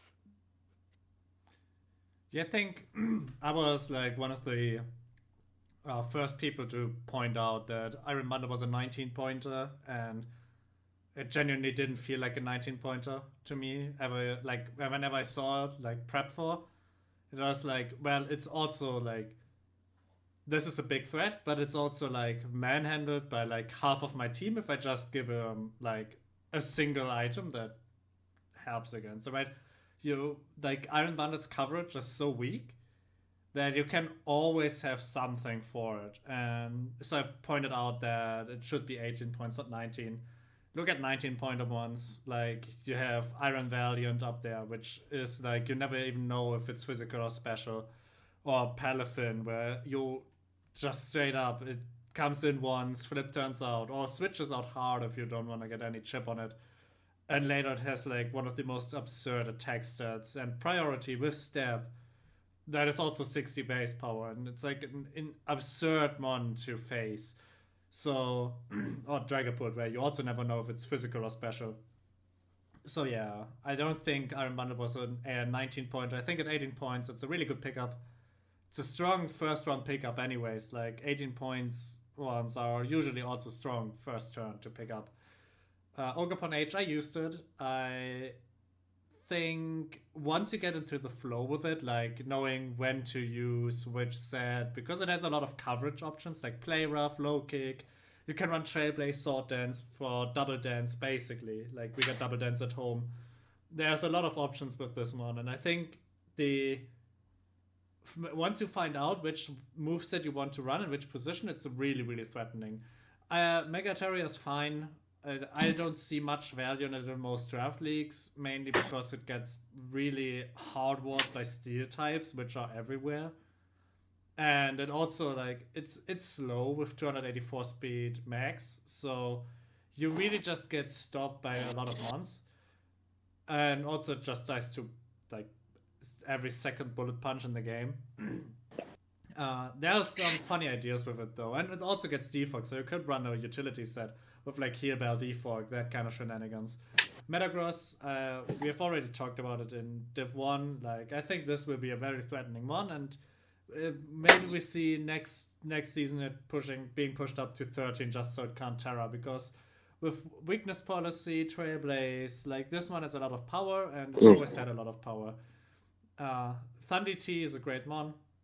What else can you say, right? It's like, so nearly all teams have a fast electric type, and Thunder T is no exception to this, right? It's a fast electric type that is just annoying to stop.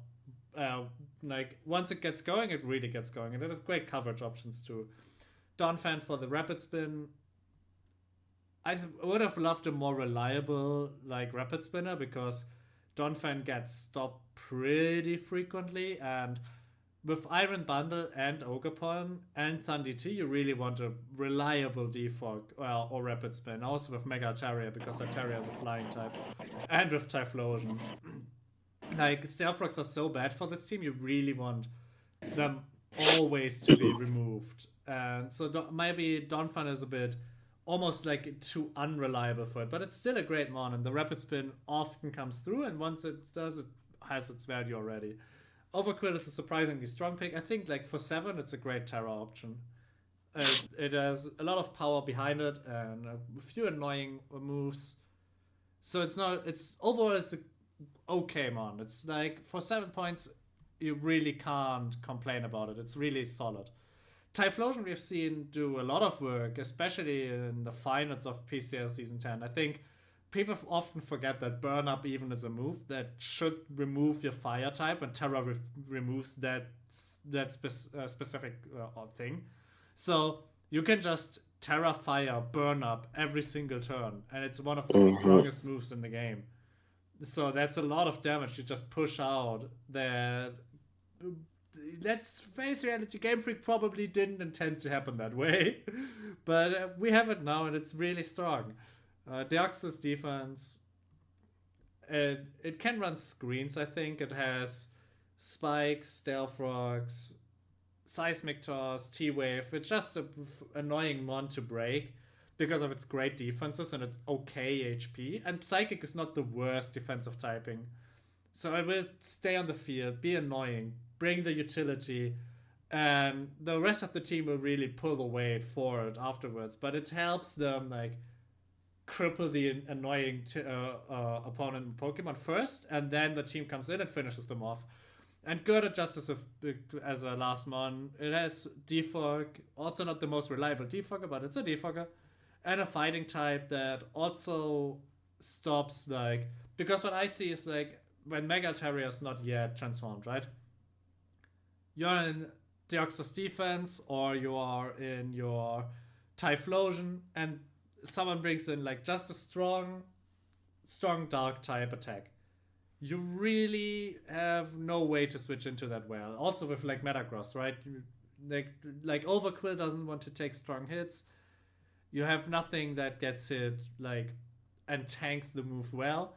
So Gerda coming in and filling that niche is very helpful here. Because Mega Altaria's fairy has to Mega first, so that's kind of the double-edged sword with having your fairy be your Mega, because it is not a fairy type specifically before it Megas. So yeah, that's my point of view. I think this team is very offensive. The defensive backbone is literally Deoxys defense, and that's it. So a bit lacking, but we will see how it works out. All right. Let's see. Yeah, I'm actually really looking forward to see what he can do with that Terra Metagross. That's gonna be a good one. It got buffed and has knockoff heavy slam now. Weakness policy was always a good thing on it. Let's see. Another one. Let's see. Overquill. I actually really like that pick. I know Shia was saying it's a little weird outside of rain, but Intimidate is still really good. It has 85 base speed. It gets access to Swords Dance. Has really nice typing, Poison and Dark. I think it'll pair well with Metagross. The Intimidate can give it some chances to set up, things like that. It gets Toxic Spikes, which is really good. Gunk Shot, very powerful stab move. It misses like crazy, but when it hits, it hits.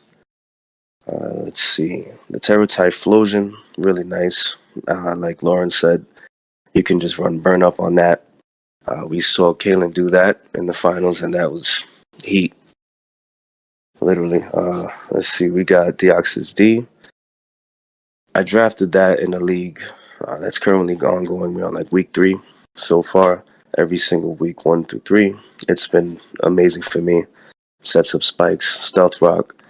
It has insane coverage. It can recover. It can pivot out with teleport. Nightshade is good. Great Pokemon. Ogerpon H is scary. That thing sets up a Swords Dance. I actually got bonked by that one last week. Set up a Swords Dance and it just, boom, wiped me out. One hit. Ivy Cudgel. I ended up winning the battle, but that thing is a monster. The Mega Altaria is cool. I haven't seen that in a while. I personally think that it's kind of reliant on like a boosting, like Hyper Voice. It does decent damage. It's pretty good, but it really gets strong after a few Dragon Dances, things like that. One thing that I see here though, it's a little weak to ground. It's not like there's a lot of ground weaknesses. Let's see, we got 1, 2, 3, only 3. We do have a flying type, but there are no resistances. So ground might be a little bit of an issue for this one. But overall, nice team, very strong offense. Like Lauren said, the defensive backbone is kind of simple. It's really just Deoxys D and Donphan, but still good, no slouch.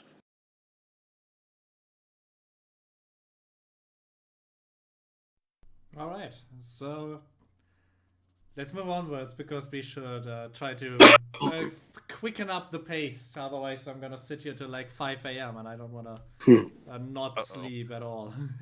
Okay, so Alright, the let's next do team it is the quick. Fire Ferrets, Republic City, from Sifty Ferret 6296. And how about you start us off this time around, Sheer? All right. Well, once more, there's an Ogrepon among us. We are starting, but Ogrepon was not his first pick. Um, his first pick out of everything, I remember he was at position 2, and he went for not Bundle, not Moon, not Annihilate, Serendipity. I like the Mon's typing. I like the special defensiveness. Why would I pick it as round 1? I think that ultimately, like, objectively speaking now, my dislikes aside, objectively speaking, when you got the second pick, you got to make a move on something that's busted, like Valiant, Tusk, King Gambit. So I think that may have I know he had a like a reverse logic type of idea of, let me get this now so that I can like go back later for something good. But you know, listen, if he does well with it, he does well with it. I'm not gonna split hairs over it if he does well. The number, like I said earlier, the numbers speak for themselves. But anyways, so he took that first. Then he took Torkoal, so he's got a defensive core already built. I give him credit on that. And then he'll complement the Torkoal pick a little later. The Ogrepon pick, I think, with Under the Sun, might be a bit counterproductive, because Ogrepon Water's best trait is the fact that you can use Water Ivy Cudgel and hit for a lot. But if it's Under the Sun, it's going to be a little nerfed. Now, on the flip side, it pairs nicely with Torkoal because Torkoal, even though it's buffered Under the Sun, taking less water damage. Having water absorb will be good for it. Will be good to like just cover it. Then he got Licky Licky, so overall, I think his flow gets a little better over time. Um, it's looky licky with whoosh passing and like with its bulky stats, like it makes for a good supporter piece. He gets a really good offense piece. This part, I think this might be my favorite part of his draft, is that he takes Mega Gallade, one of my favorite megas. I think everyone here is either has used it at some point, but like, I know, like, I came close to winning a season with Mega Gallade. I think Omar did win a season with Mega Gallade. Spoiler alert. But it's one of the like tried and true megas. It's faster. I personally like it more than Mega Medicham because even though Mega Medicham just clicks a button and destroys something, Get Mega out. Gallade can do that.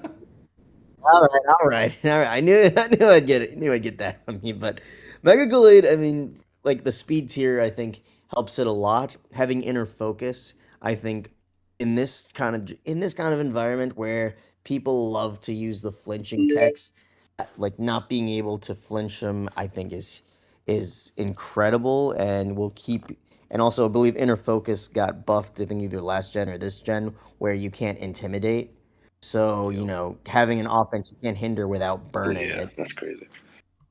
like that's huge for Mega Gallade. And then it got agility this gen. So, let's take that 300 speed 350 base speed and like go high speed with it. And unlike Mega Deoncy, who has rock polish to do that and with the same speed and on go, like Mega Gallade does not have a double weakness to exploit. So, with that kind of physical offense, you just click it, you're just destroying something. Although not as good as Mega Medicham, Happy Lauren, jeez. Can't get a break with that, man. Anyways, so then back to the Torkoal pick, because he complements it with Sandy Shocks, making that his Terra Captain. I said before in the previous video that Sandy Shocks is one of those that benefits from having Terra, but at the same time, without it, if he then he's limited essentially like three types of attacks: electric, ground, and rock. So it's like it's a logic that cuts both ways. But I like his Sandy Shocks option. Rune Rigus, great defensive wall, ground and ghost. So we're blocking spin. We've got hazard access. We've got strong ghost moves, and being a ghost, like you get a lot of the status moves and the ability to cripple a lot of people with it. So it's like if you're feeling mischievous, use some of those status moves with Hex, or just hit them for big damage with Poltergeist or Body Press because why not exploit that defensive stat, right?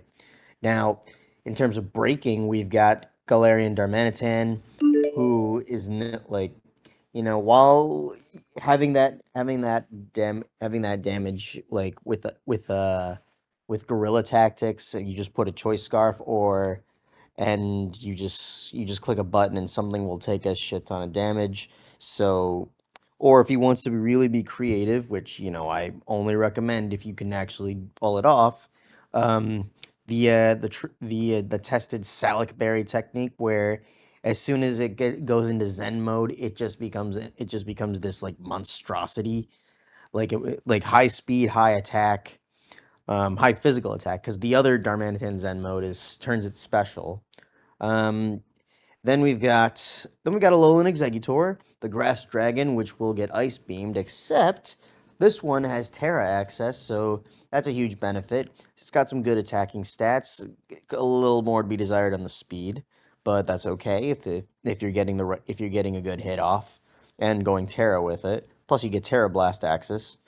And then lastly, we got Registeel. Excellent defensive mon.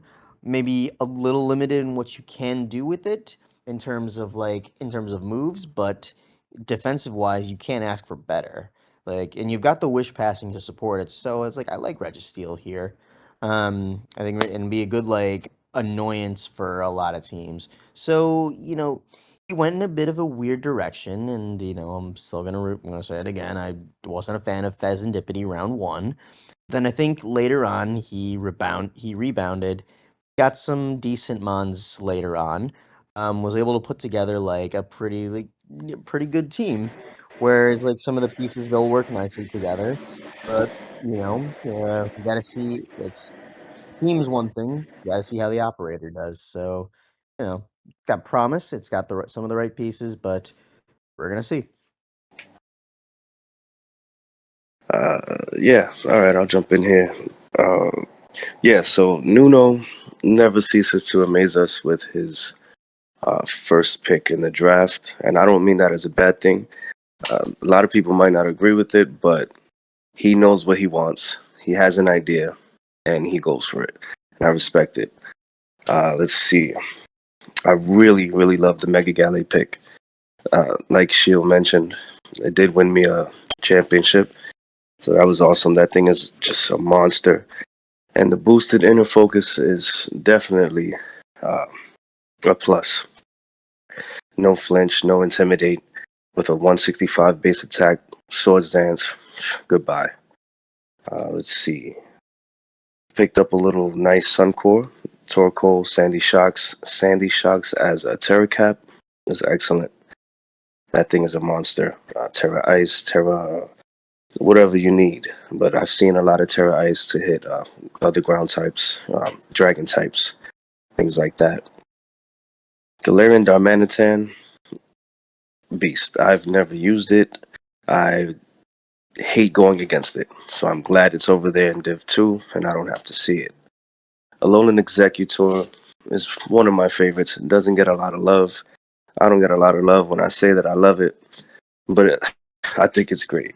As a Terra Cap, I think it could be real interesting. It's a strong breaker. Draco, Leaf Storm, you don't want to take those.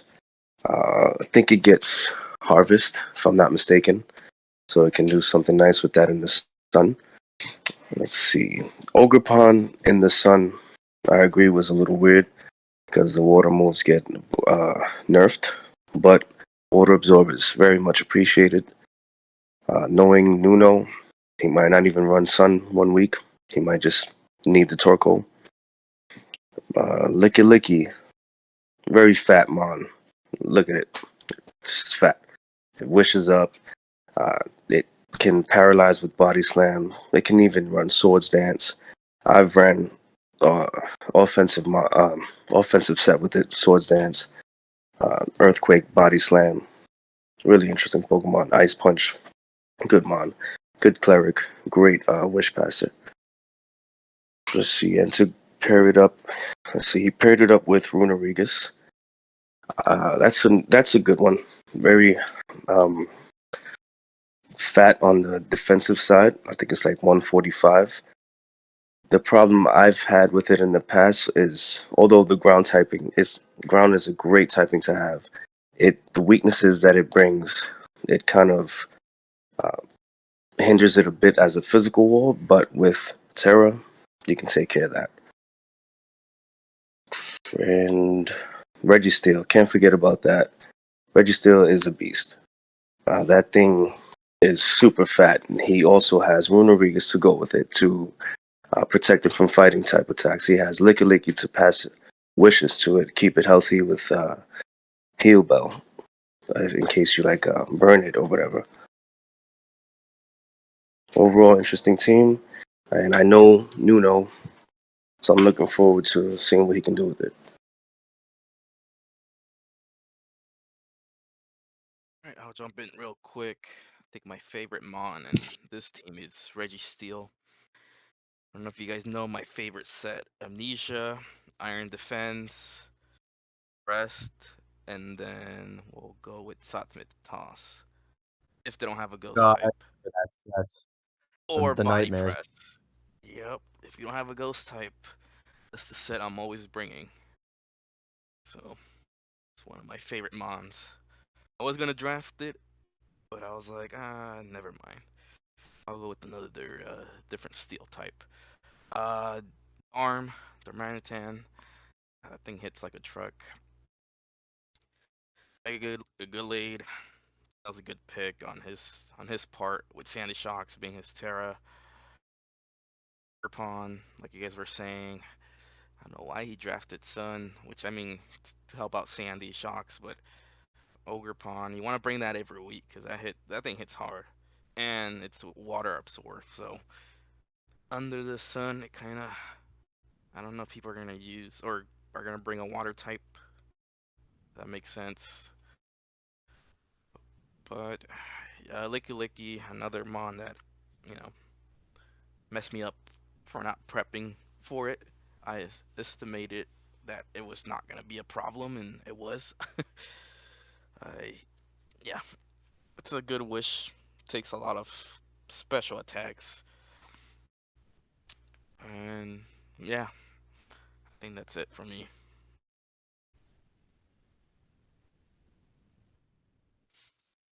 Mr. Lauren. Yeah, sorry, I was drinking something, so I had to do that. Don't sleep yet.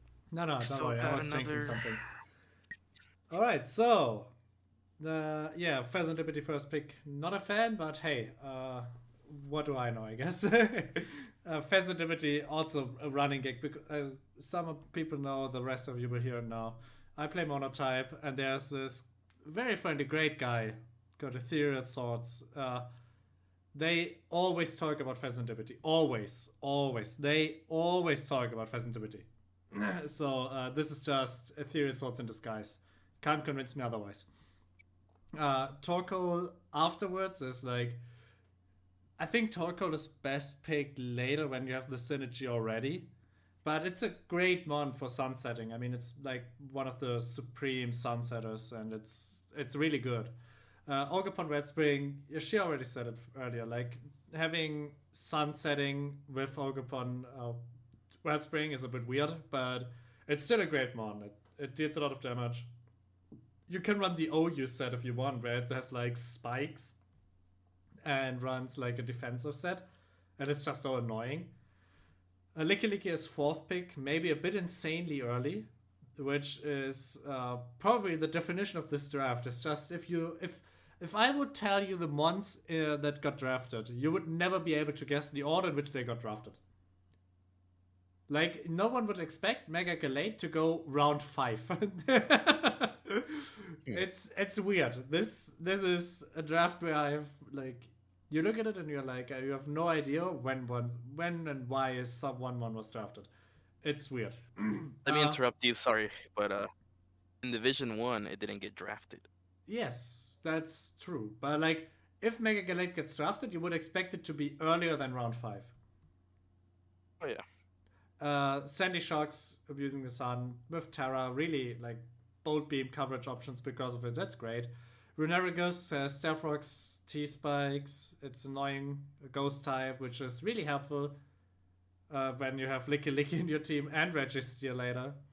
And G-Damaneton. G-Damaneton, it has one trick up its sleeve, which is attacking hard and then attacking you harder.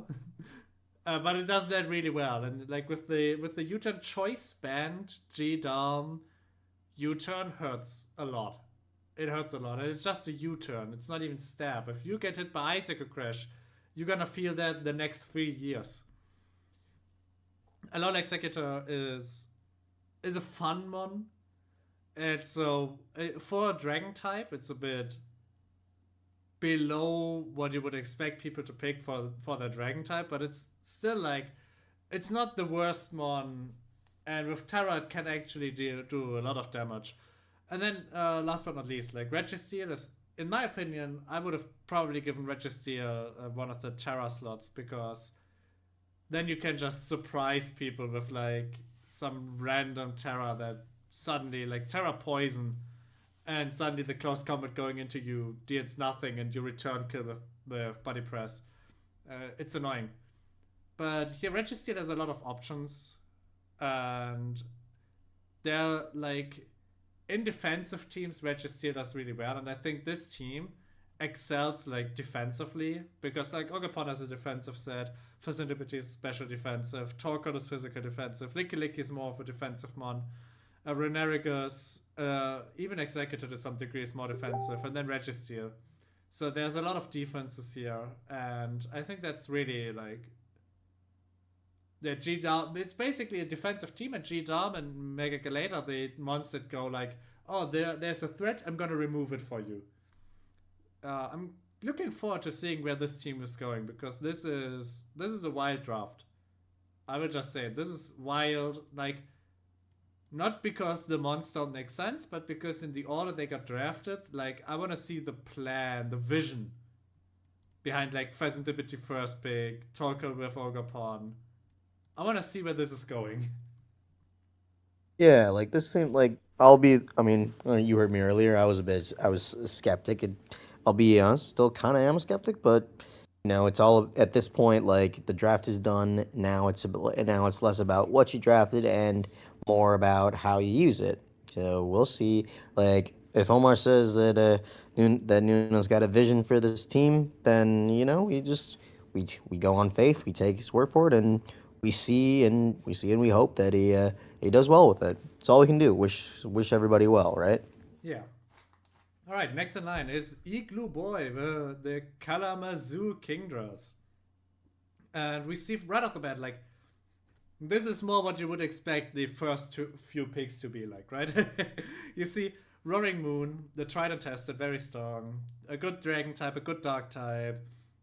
You have booster energy, dragon dance, acrobatics, knockoff, outrage, like crunch if you want. Like it has fire coverage. This is just overall a great sweeping Pokemon. A lot of power, a lot of versatility, great typing. Follow up with Tornadus T, which with Regenerator is one of the best like bulky offensive Pokemon there is, right? Like it's fast, it has great stab in Hurricane or now Blick Blast. It also has U-turn to get the Regenerator up and running. Like you just go into it, U-turn out, get Regenerator after you took some punishment, and you will always be fine. Heat Wave to cover like Steel types. This is just a great one. And then Mega Alakazam, which got picked round 1 in Division 1, and now it's round 3 in here. There's the big difference in priorities. Mega Alakazam, obviously, like a superb like wall breaker. This is one of the best like psychic types in the game, and there's a reason why it's Uber and NetDex here.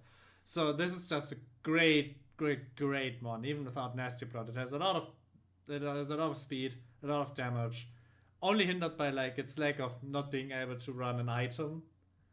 But even like Pursuit Trappers, right? Most Pursuit Trappers don't OHKO if you don't switch out, and then you get counter and suddenly like you kill them back. It's a neat trick you can do with Mega Alakazam, and we will probably see it a few times, and it's a great mon.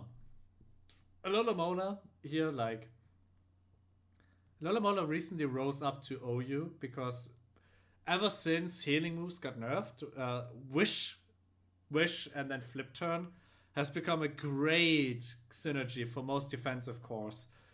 Then we have Rotom Heat and Ogerpon Seed to finish the Fire Water Grass core. And this is a great one, right? Rotom Heat is always going to be a great mon. It's not like, I think Rotom Wash is usually like seen as a better mon, but Rotom Heat has a lot of versatility and packs a real punch. Then Ogerpon C with sturdy and great speed, and also like Ogerpon C is actually, technically speaking, the most like versatile Ogerpon when it comes to coverage, because it has a better coverage combo than even Ogerpon H, technically speaking. Just that the ability is worse and that Rock is less needed than Fire these days. But Rock Grass is a great combination of typing, and this will deal a lot of damage to a lot of teams. Jirachi also another Wish passer with U-turn. Everybody knows Jirachi with like, oh, Choice Scarf Iron Head, and you just get depression because you never move. That's just how it goes. Also a great Steel type. To have like Steel Dragon, I think the fairy comes afterwards with Granbull. Yeah. Also, like, I think it's gets Intimidate. Annoying one. Then we have Zangoose, which for 3 points is a steal, right? Like with Toxic Orb, this one hurts. This one hurts a lot. And then the Quick Attack, Toxic Boost, Facade. We have said about it with Swallow. Zangoose has like all the same probabilities to it. Like it deals a lot of damage. And Taylor, to finish it off, this draft is more on the offensive side, but it has like U-turn, it has Volt Switch to keep the momentum going, and 2 Wish supporters in here to like support the bulkier offensive Pokemon like Tronti. And Roaring Moon and Alakazam will just punch a hole in almost any team you you can see.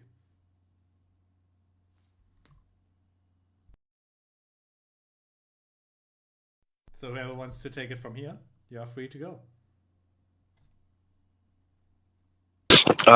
Okay. Yeah, I'll take it. So yeah, like you said, two wish passes. I see that definitely stands out. As soon as I look at the team, Aloma Mola, super fat wish. Uh, we have Jirachi who can also pass a wish. Uh, I see some really good offense here. Very powerful. Roaring Moon is insane. Dragon Dance, Booster Energy knockoff is stupid. We have Tornadoes T, who I know is. I've seen Chris draft this thing a few times. By the way, welcome back to Draft, Chris. It's good to have you back. He took a break for a little while, but he's here, and I'm happy to have him. Mega Alakazam is a monster. You know that. Super fast, very strong. Let's see.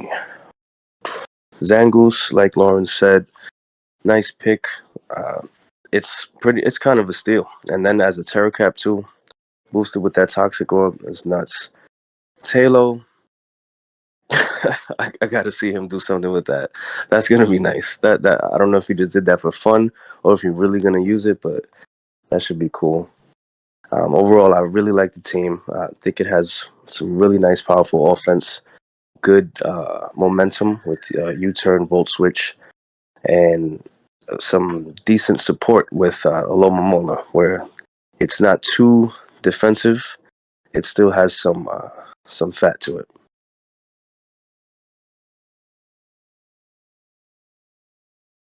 Yeah, I think I think first of all, also big welcome back to Chris. Miss used to throw hands with him back in the monotype days. So yeah, and a couple of times in draft. So he and I had a rivalry going. Uh, Big time ice player. One of the it was like at the time when ice was not necessarily relevant. So he made it work out really well. So miss this man. Um, yeah, like he's off first three picks. Offense is already like set from the get go. Roaring Moon, Mega Zam is just like do you really need the rest of the team? The rest of them are just kind of there. With the double regen core that I will say he draft a Groundmon. Um, I don't believe he did. So okay, so that's something he might actually want to fix, um, because electric will just fry that regen core pretty nice, pretty crispy. So you might want to may want to address that, or make use of or if he goes Terra Aloe, then um, depending on what's like, he could be fine on that front. So it's still something to note, though. Like at base form, you're gonna be watching those electric attacks closely. And yeah, you got Roaring Moon and Rotom Heat as resists, but the weakness still exists. So got to point that out. But overall, like good, strong offensive core, good bulk so far. Rotom pivoting to either of those regens, and vice versa. Like you got no, there's plenty going well for him there. And then once more, we got 3 Ogerpon teams in a row. Let's go. Did anybody draft the 4th Ogerpon in this draft? Would have to look. Oh, somebody did. Oh man, all right. Ogerpons for the win. And then the benefit of this one is that we all run a little move called Stone Edge that unfortunately has the great trait of missing.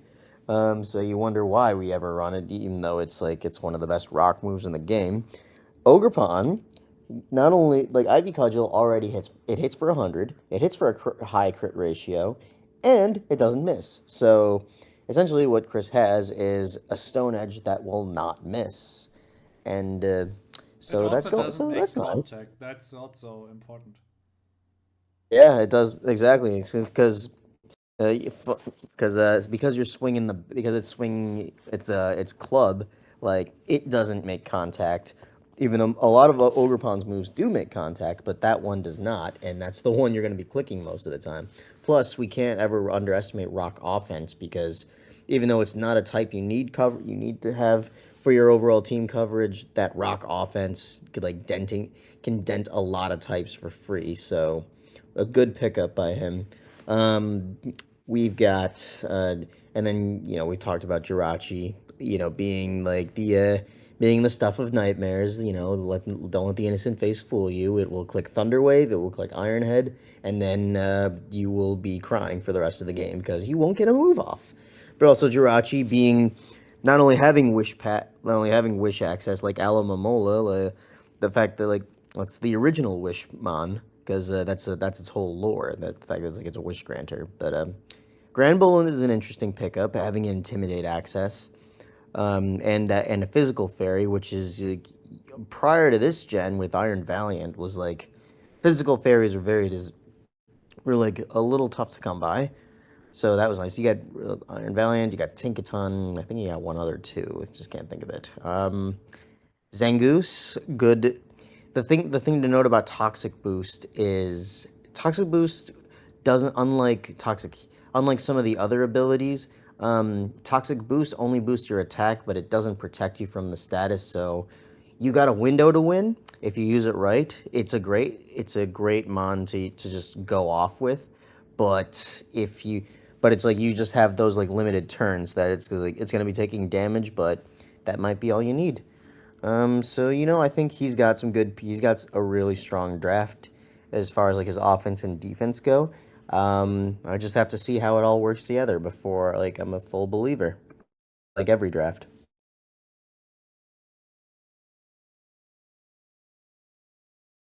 My favorite Mon here is Roaring Moon. Just because I used it last season. Uh, I was Chris. I would just use booster energy every week. That's what I did. It worked out sometimes. Then Mega Alakazam, the Fat Fish. See, Rotom Heat. Bring that every week. Like you guys were saying, Sangoose. I think he can tear a normal facade and just start killing stuff. Of course, like Shield was saying, gonna wear down, so you gotta kill stuff quick. Jirachi, just T-Wave and just Iron Head away. Do that and you'll probably win the match. You're always hacked, no matter what. I'm pretty sure. Showdown has it for 99%. Thunderwave, Iron Head, Jirachi would always flinch. Uh, Ogre yeah. Has nice ability. I think it's a good. Like you guys were saying, he's missing a ground type. We uh, Omar did pick a ground type before, but he said he didn't want it.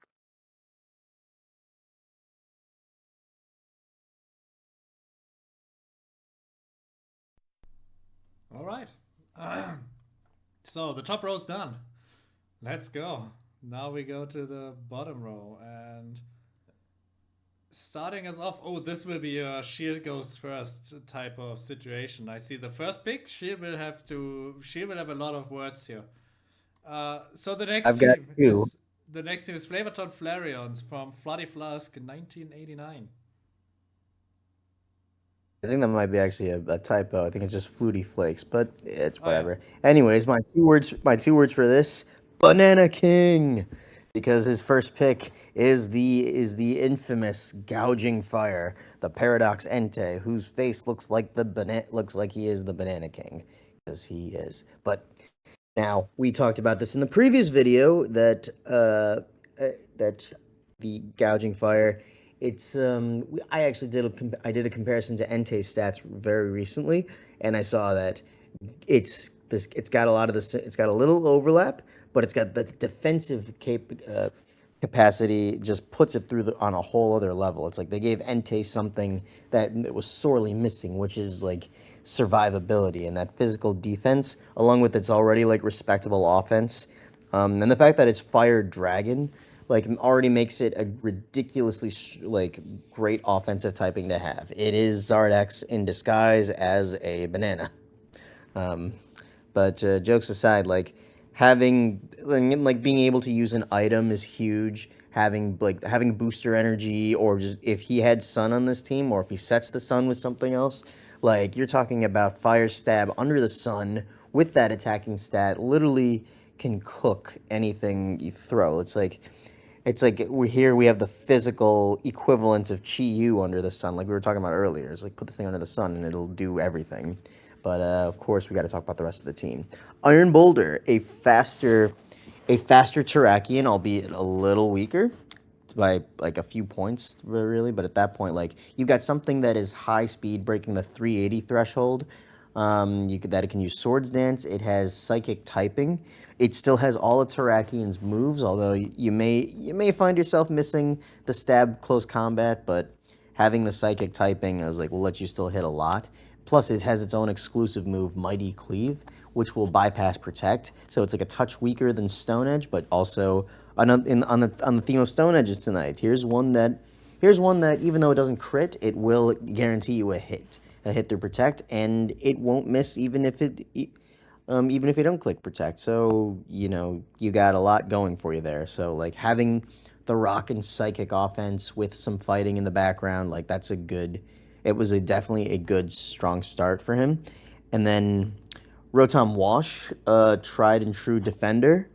He's got a good electric and water that levitates, so he's bypassed one weakness, and he's just weak to grass.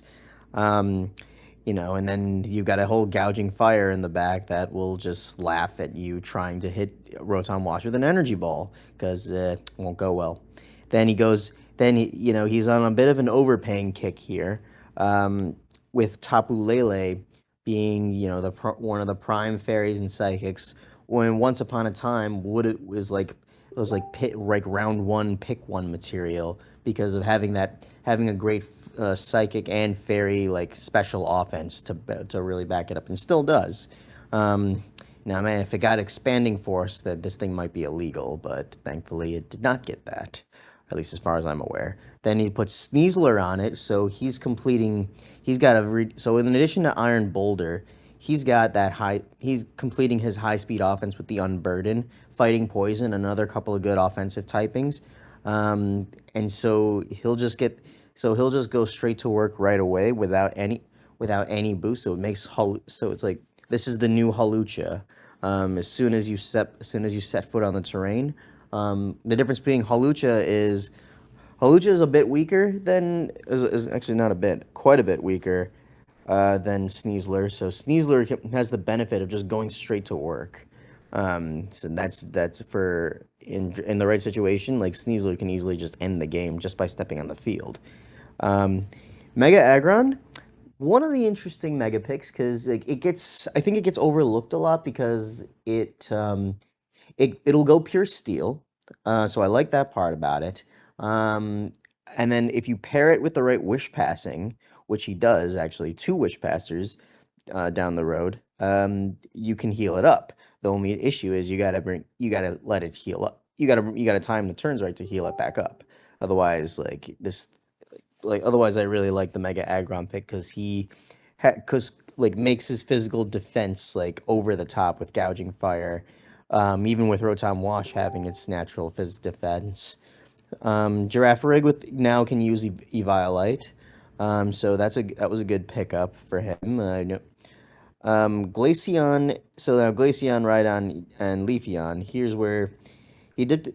So Rhydon, we'll go a little out of order. Rhydon, another Eviolite pick.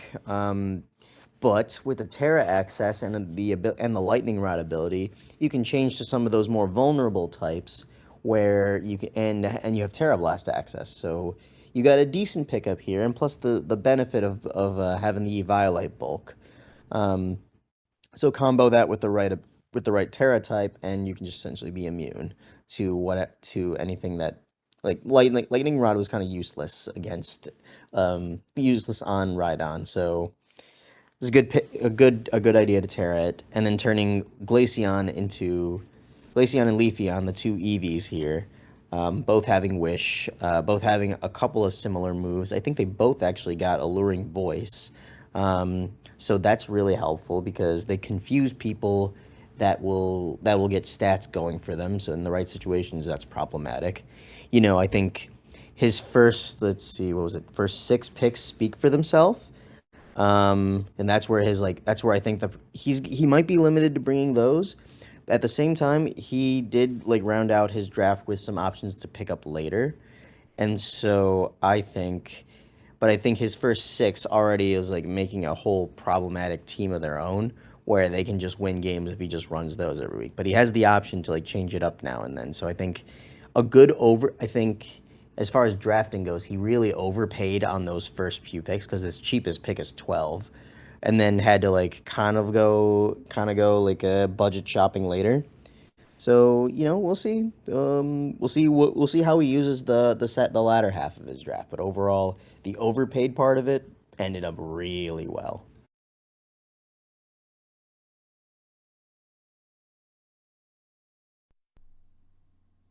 Yeah, I mean, just to add on this, like, Guttering Fire has been seen being absurdly strong, right? Guttering Fire, Tapu Lele break basically everything. The C-type Mega Aggron is the defensive backbone of the trio. So, like, offensively speaking, this team is already set with just like Tapu Lele, Sneasler, Gouging Fire. Iron Boulder is just the cherry on top at that point.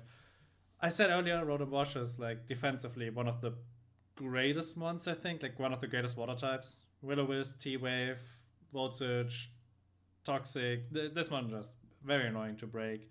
Good defensive typing, good ability. It's just great. I think like the first 6 months, you can just bring them every week and they will always be great. And the lower options just will kind of force you to run the more expensive options a bit more often than you would like to, I guess. But we will see with like the Terra options in here. Like there's some room to play with the lower half of the team at least. So like overall, like a very strong top end of the draft. Yeah, yeah. Just to kind of piggyback off what Shield and you were saying, definitely a real heavy top half, but it's not a bad thing. He spent a lot of points, but he spent them well. He has a really nice, high-powered, fast offense.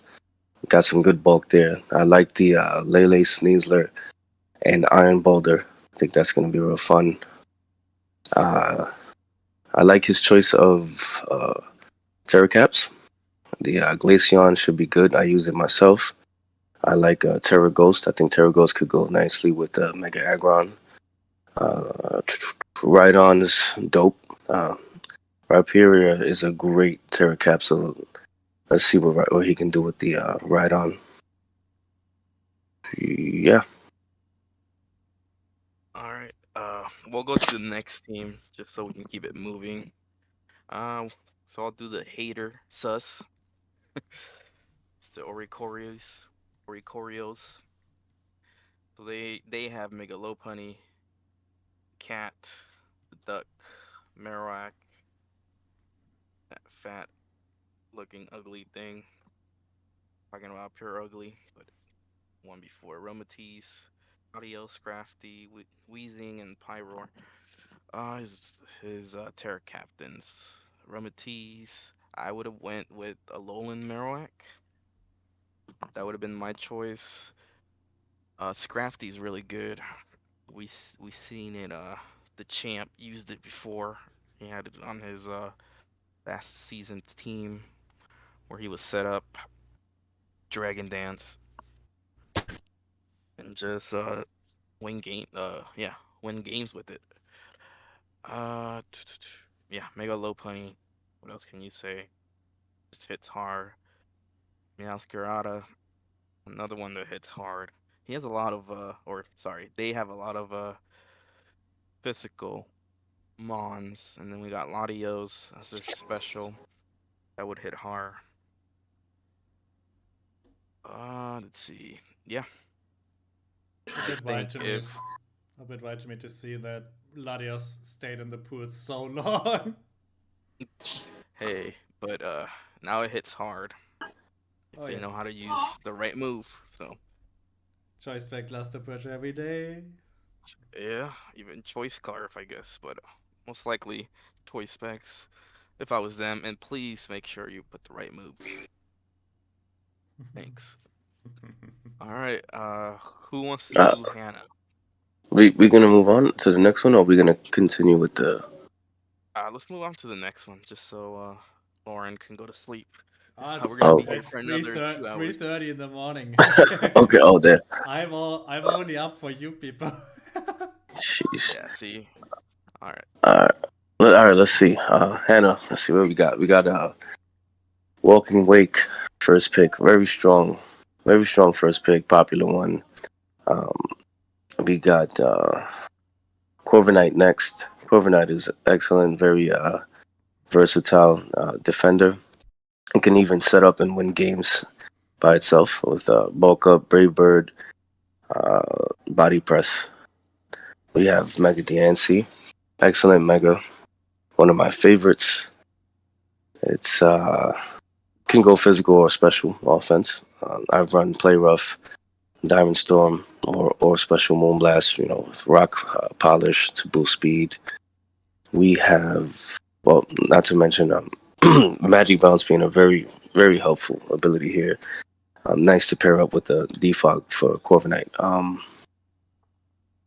Let's see, Gastrodon next. Good pick. Fat, ground type, groundwater. Recover Stealth Rock, Spikes, Scald, and still get Scald because we have this is Nat Dex, Ice Beam, Gastrodon. Let's see, Ogerpon next. Yep, that's the last one that got picked up. This one has the advantage of being able to use other items, so that's cool.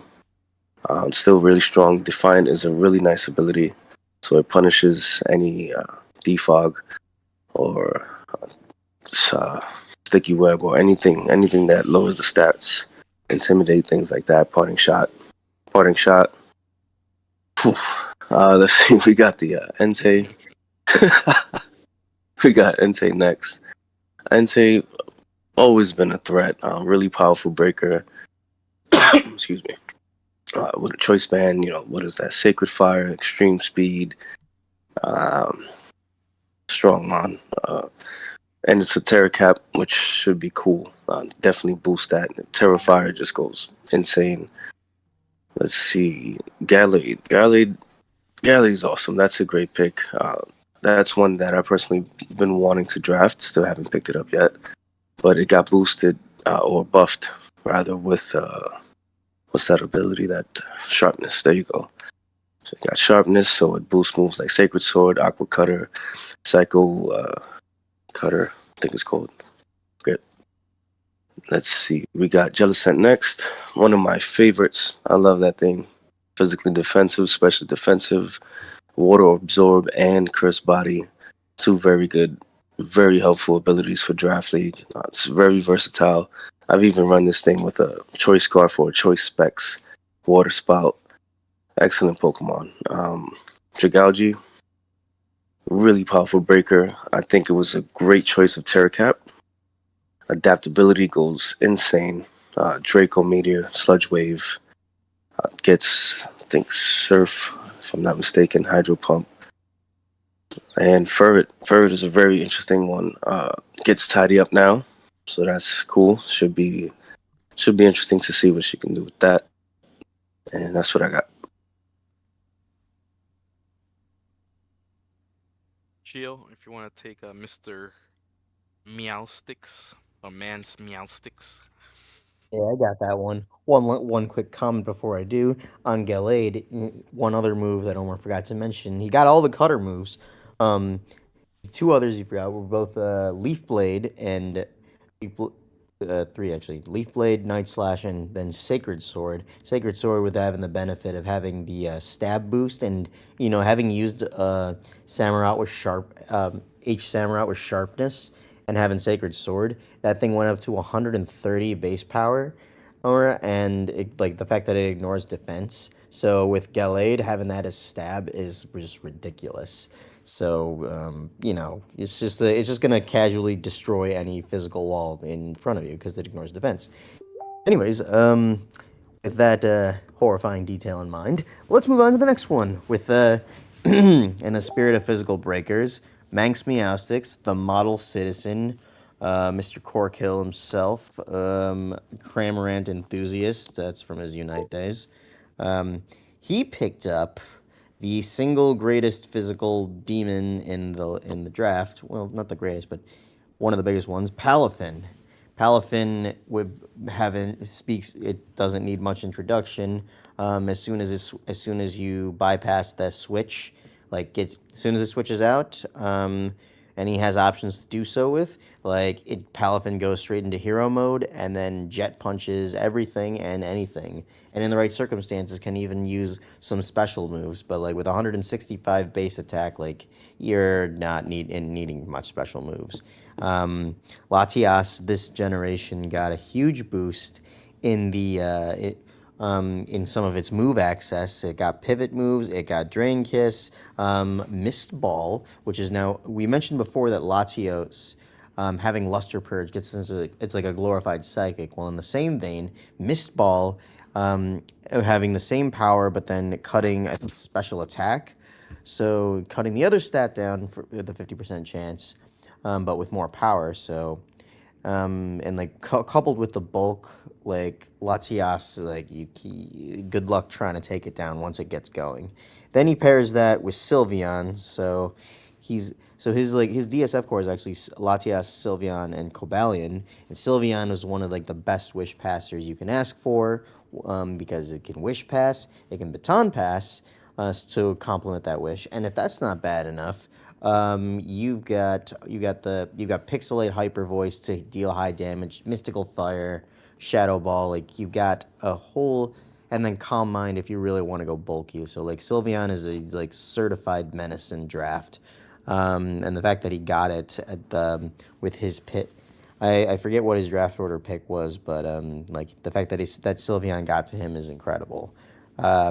He pairs Sylveon and Latias with Cobalion, one of my favorite bulkier steel types, steel fighting. So, paired with the dragon, it's not really you're looking at very neutral damage, but at the same time, it's still fine because Cobalion does a lot on support. It can also shift to a more offensive role if needed. Now we got Tangrowth, one of the better physical. So paired with Sylveon's special defense bulk, we got Tangrowth's physical defense with regen. Having that and so you having that as an annoying wall to break. It having knockoff, Leech Seed, Giga Drain, having some physical capacity. Tangrowth is a good wall to pair here. If nothing else, both Sylveon and Tangrowth are both poison weak, so that's where the pressure may be on Cobalion to try and balance that out. But good offense and defense stat wise. So you just got to watch typing. What else left? Palossand, Rotom Frost, Magmortar, and then we'll come to Darkrai in a second. Palossand's interesting. It's a ground ghost with good special offense, so I do like that. And the fact that it has its own unique healing move, Shore Up. And it should be worth noting that if Sandstorm is ever up in whatever situation, then Shore Up will heal for a ton. It also gets that ability, Water Compaction, to get, if it takes any water damage, its defense goes up tremendously. So in the right situations, it can be beneficial. Rotom Frost, a lot of the same roles as we talked about Rotom before. Doesn't really benefit from being of the ice type, but considering that it's Terra, easily bypassed. And going Terra and with Levitate is always a good a tried and tested Terra ability combo. Magmortar being Terra, so Magmortar has a good number of elemental coverages, so having the freedom to Terra and also having the freedom to Terra Blast just expands more of its coverages. So if it goes to a type if it already has, it just gets a bigger boost in that attack.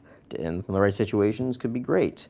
And then lastly, he rounds it out with Darkrai, who is getting got some questionable looks because of the change to sleep moves, but still one of like the prime speedy special attackers that can be the end of games for certain in the right moments. And once upon a time was just the end of games on its own, because Darkrai still to me is like one of the best fast special attackers you're ever gonna find. So I think Chris really went and got I think with what picks he's got, even though he's only running with 9, he's running with a pretty solid 9 picks, I think. Maybe a couple of outliers, but overall, nothing glaringly weak. Yeah, I will.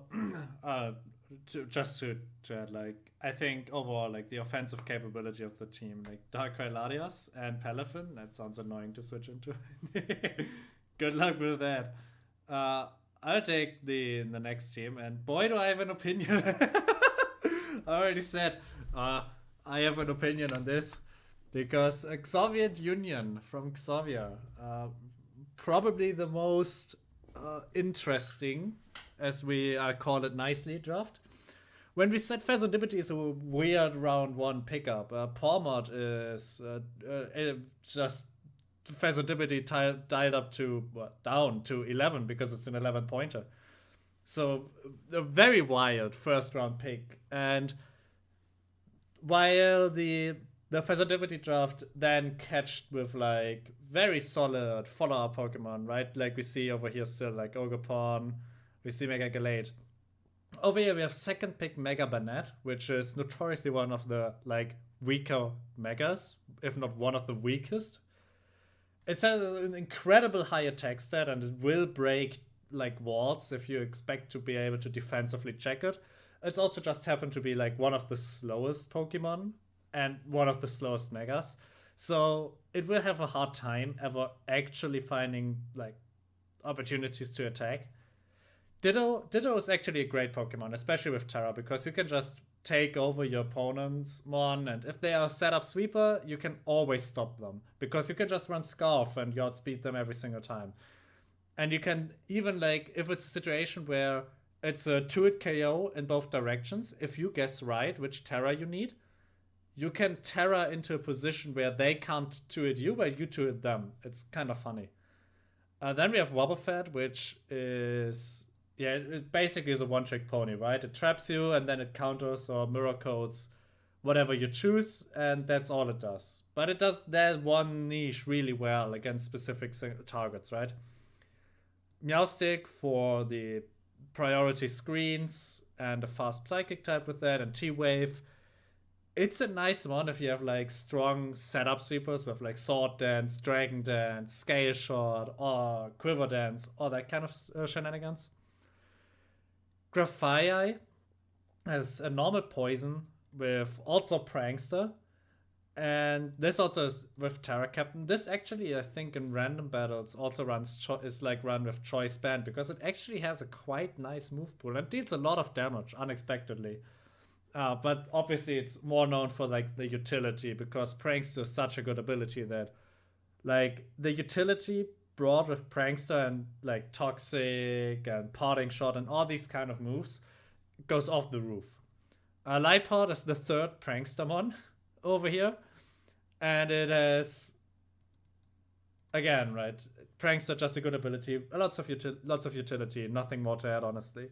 Dusclops, I like Dusclops. It's one of my favorite like low tier walls that you can pick up, because Eviolite on this one makes sure like this tanks a buttload. It really does. It tanks way more than you would expect. Now come the two best Pokemon in the draft with Weavile and Suicune. Weavile, obviously, like Gen 8, it was one of the best ice types in the game. And now Gen 9, it got its typing basically taken over with Qianpao. Qianpao is just a better Weavile, but it's still a great mon, right? It's fast, it has triple axle, knockoff, it's really really strong. It's just not as strong as it used to be in Gen 8. But overall, like, still a great mon. SD choice band beat up was used in the past, which, by the way, I find, like, imagine Mega Banette, Weavile, Palmot, like that beat up turds. Suicune, very well known. Calm Mind, Protect, Substitute is, you just stall the PP out of pressure and like go to work with it on that end, and then finishing it off with Purloin, which, okay, this will probably never see play. And yeah, the worst part about the draft, I think, is just like 42 points left. And this is the first time we will do this, right? I've never done this before. We will go to this sheet over here. Here you see which Pokemon are available. With 42 points, right? You could get Mega Medicham, which is still open, and Greninja, which is still open, and still have points to boot. There are lots of great Pokemon undrafted. Even like you can get Mega Medicham Spectria. Just with that, they are both still open. Xovia could get both of them right now. And decided to just bank 42 points for like next season or something, which is not how draft leagues work. And it kind of is kind of crazy. I was told it's a good player. They probably just want to have some fun. We will see about it. At this point, I hope they don't change anything in the team. Just so there's this big 42, and if they every week they win, it's kind of a BM on the opponent at that point, because leaving 42 points is just always horrible. But I'm looking forward to seeing what the team is going to do. He's on the top 5 for me, honestly. Top 5 of players you would lose to, I bet. No, to win. I think I would lose to that team. I might lose to that team.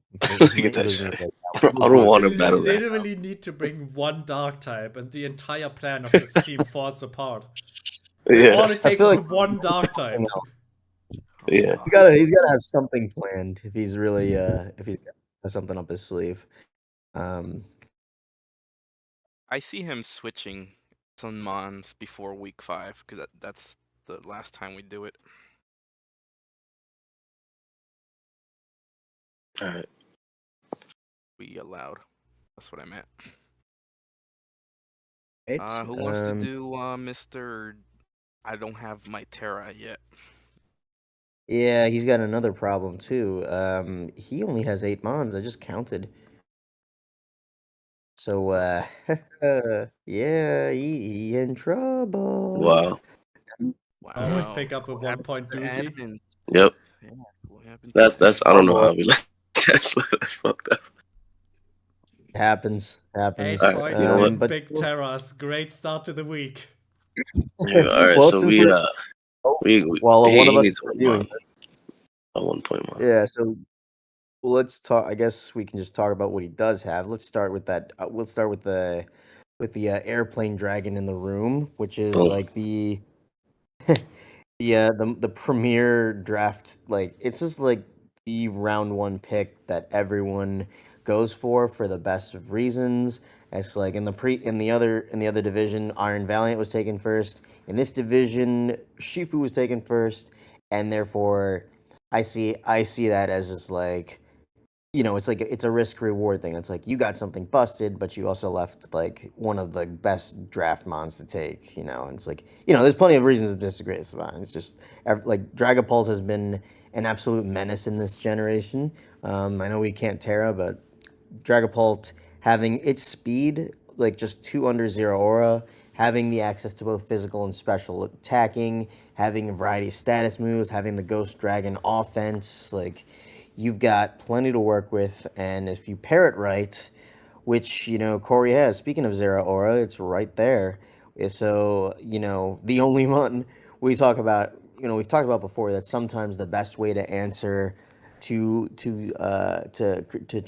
fix one of the problems against a particular mon is to take that mon. So if someone was hoping for a high speed offense that could challenge Dragapult, well, Mr. Gindorf already took it. So he's got his physical offense like set for days. Looking ahead at Cleavor, his special offense like with Dragapult. I mean, all three of his mons can be used as special offense. Um, Clefable being the most like out of those three, Clefable being the most prolific one.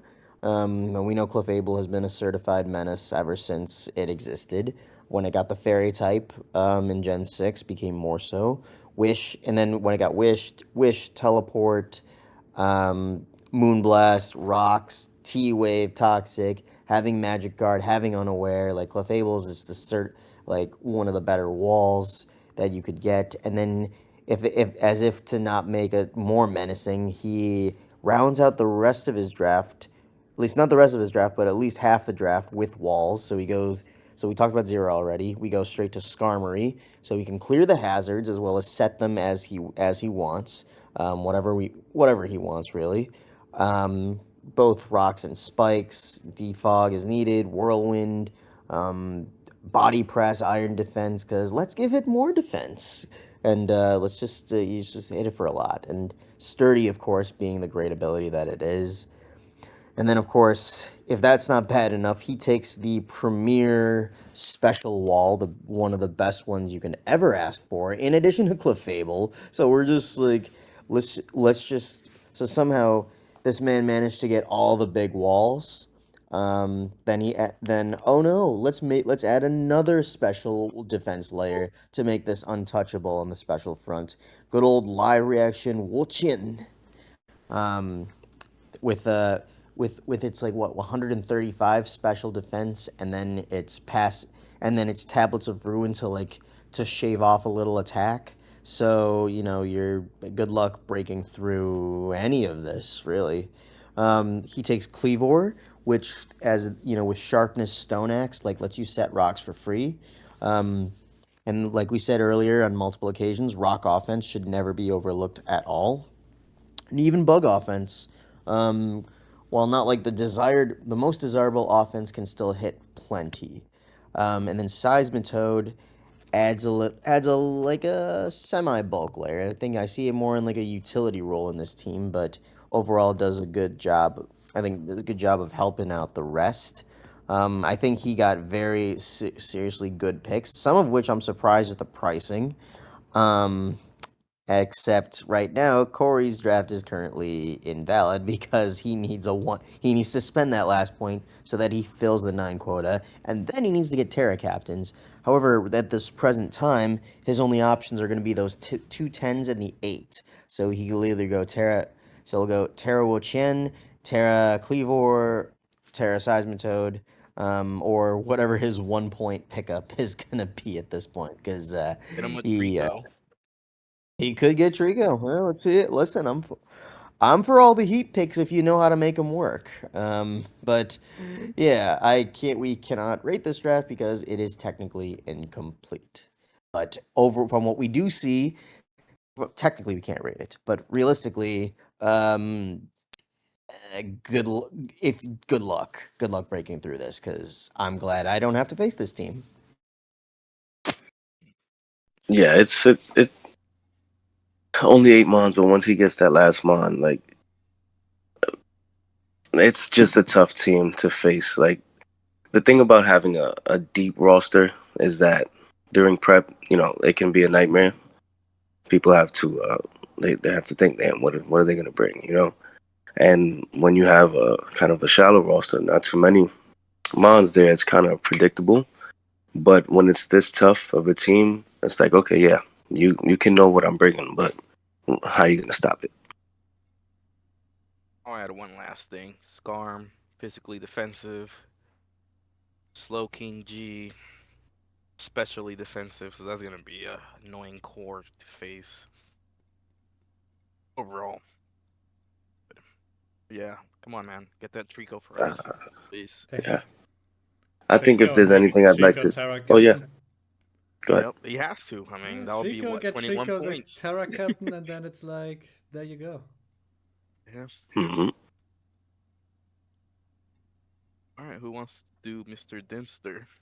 Mr. San Jose Squirtle Squat from my city. Okay, let's see. First pick, Great Tusk. That's an excellent one. One of the favorite picks, like we had mentioned earlier. Um, Great rapid spinner, ground type and fighting type. Really good typing. You got the Earthquake and close combat combo. Or you can go for the Headlong Rush. Banded Headlong Rush goes crazy. We do allow, what is that, booster energy. So that thing can pop off with that, even without having Sun. Uh, let's see.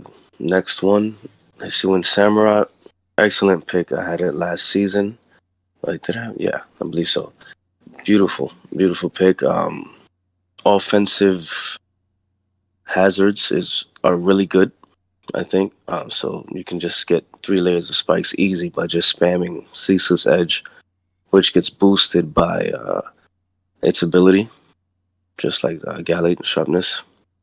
Really good, man. It gets Aqua Cutter. I'm not gonna name all the attacks that it gets, but things like that. Flip Turn is great for momentum. Uh, Choice Band, Choice Scarf. I've even used Special when I needed to with Ice Beam, Hydro Pump, things like that. It's draft league, so do what you got to do. You Uh, mm-hmm. Let's go, Zapdos. Excellent pick. Always good. In rain, out of rain, physically defensive, especially offensive. Heavy duty boots is great for it because it gets rid of that stealth rock weakness.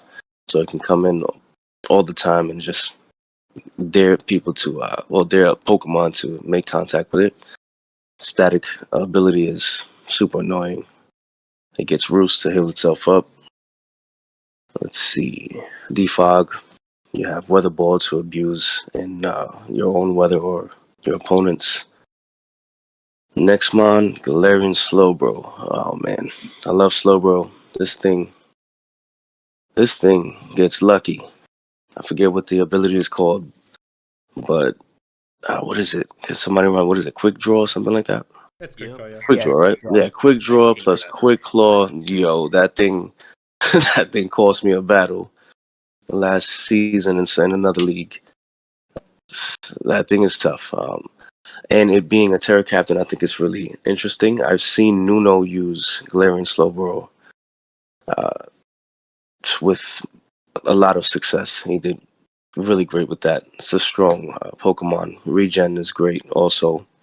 Another good ability. Let's see. It has a great move pool.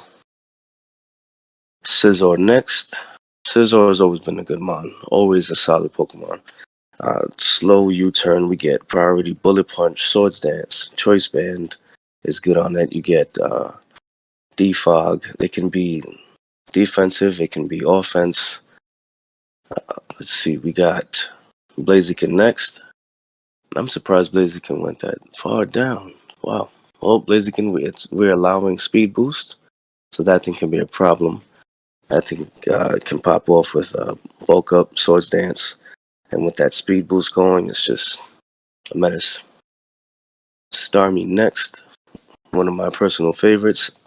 That's one I'm happy to see drafted. I haven't seen it drafted in a long time. I like it a lot. I think it's a good rapid spinner. It has an excellent move pool. It gets so many moves. Flip turn, Ice Beam, Thunderbolt, Hydro Pump, Side Shock, Psychic. Can get Cosmic Power. Really nice mon. Natural Cure, so you can absorb status. Switch out, then you're good. Spider Ops, nice pick. Gets all the hazards you need. You get Stealth Rock, you get Spikes, you get the Sticky Web, and I think for a lower tier pick, I think it's kind of good at what it does. And then you got Cliff Fairy. Not gonna knock it. With an Eviolite, it can be pretty fat, and just interested to see what he can do with that. And it's a Terra Cap, so yeah. Overall, I like the team. Interesting team. I think you got some good offense here. The defense, Not too much defense there. Like I said, Zapdos can do it. Great Tusk, Scizor, but it's not really what you would call dedicated defensive walls. But good team overall. Yep. I do like his team a lot. Yeah, I'm also That's kind of surprised that scary. Blaziken went so late. Imagine you like Blaziken speed boosting with free spikes from Samurott. That sounds painful. Or even webs, like you just Swords Dance, you know. I mean, after webs, yeah. I have a question. Can we permaban whoever Dodo is for having the time zone 32? 32. That's not a time zone. Excuse me. What There you is go. this? Yeah, I saw that. I'm like, okay. Okay. I just left it. You might have to change that, Mr. Time Zone. I think in general we should go like GMT plus minus anyways. But what the fuck is 32? I have no idea. Uh, I don't know but how that otherwise, even got there. I don't know. But otherwise, okay. Team name is It Works with probably one of the greatest logos. Just like, what the hell is going on here? But very like well respected first pick. Iron Valiant, I picked it first too. It's a great one. Like with booster energy, it's tough to beat, right? I said like physical, special, sword dance, calm mind, anchor, destiny bond. It does it all. We'll have a tough time predicting what moves it has, and once you know, it might already be too late. Dodonzo, which is one of the superb defensive, physical defensive wards. With Unaware, Thank it you. can switch into basically anything, and it really doesn't care about it all too much. Thunderous, we have talked about it earlier already. Like it's a great fast electric type, and because it also is flying, the only weakness of electric, which is ground types, is ignored, which is always nice to have. And it also hinders like T-board spam because Dodonzo, you already know against Dodonzo everybody will run any like random T-board mon. So having like a mon that is neutral to it, and I think this is the one with World Absorb. I'm not sure anymore. Uh, if not, like even then, it's like at least it's neutral, so you don't pile on like weaknesses. Cinder is a great like. Technically speaking, it's a great offensive mon. Lately, we've seen like in OU2 like these utility sets pop up because as shown, like utility on fast mons is always very annoying, and this one has 370 speed, so like any utility it pushes out, it's very good. But even offensively, like high jump kick, pyro ball, zen headbutt, it just a menace to switch into. Now Breloom with Terra, Terra fighting Breloom Smug Punch, so it's absolutely frightening. And Terra, Breloom, Grass, Bullet Seed sounds even more frightening. Like I don't want to have to switch into that. That sounds painful, especially it spores you, and then you run like what's it called, like the loaded die, and and you have Bullet Seed with the ability and Terra Grass. That sounds like a one shot on most things. It sounds so dangerous. Cloudsire, one of the superb wards. Another unaware wall, by the way, that also gets more absorb. So very tough to break, and this is great special defensive. So Dodonzo the physical defensive, and Cloudsire the special defensive one here. Bramblegast with spikes, rapid spin, just overall a nice mon, like for utility purposes, and it brings a lot of utility to the table. And like because it's a ghost type, you can't spin against its spikes, and like you can't stop its spin with ghosts because then it just poltergeists them and they are gone. So it's a very nice utility mon there. Mega Kangaskhan, probably like one of the most dangerous megas from the past. Now, like people have learned to adapt to it, and I think Seismic Toss is also banned on it, which limits its breaking ability. But like Power Up Punch triggering twice and Sucker Punch Fake Out, there's a lot of damage behind this, and slower teams should be careful with this. Like, as you can't really switch into a Mega Kangaskhan even now. Like as soon as it gets like one or two like power punches out, there's a lot of damage flying in your face. Absol and Alola Sandslash to finish off the draft. Alola Sandslash, I don't see any chilly reception or another way to set up your own hail, so more like punishing opponent hail, I guess. But it's a fun mon overall, and it has great utility. Also, like with Rapid Spin again, right? And Absol is one of my favorite mons by design. Sadly, it's like competitively, it's kind of meh, but the design is great, and I kind of wish it would be a little bit more powerful. But this one, like, right, you can basically nearly guarantee crits on every single of your hits, which is very good. And it has an okay speed here. Sucker Punch with Step is always nice to finish off pesky ghost types. I can't even speak anymore, boys. This is dangerous. With it being a Terra Captain, like, you have a lot of options with it where you want to go with it, and it's. I don't think like a lot of Sensors or Absol will see a lot of play because the top end of the team is like very well rounded with good offensive and defensive options.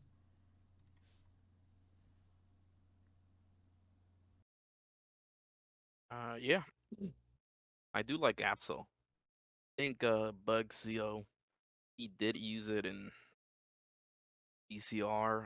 I don't remember. It was this long time ago, but he used it against me, and he was critting like every time. I was like, the fuck is going on? And I'm like, oh yeah, super luck or whatever that ability is called. But yeah, he did it good. Valiant, Iron Valiant. I think Omar has used it. That thing is very Yeah, strong. love that Super shit. strong.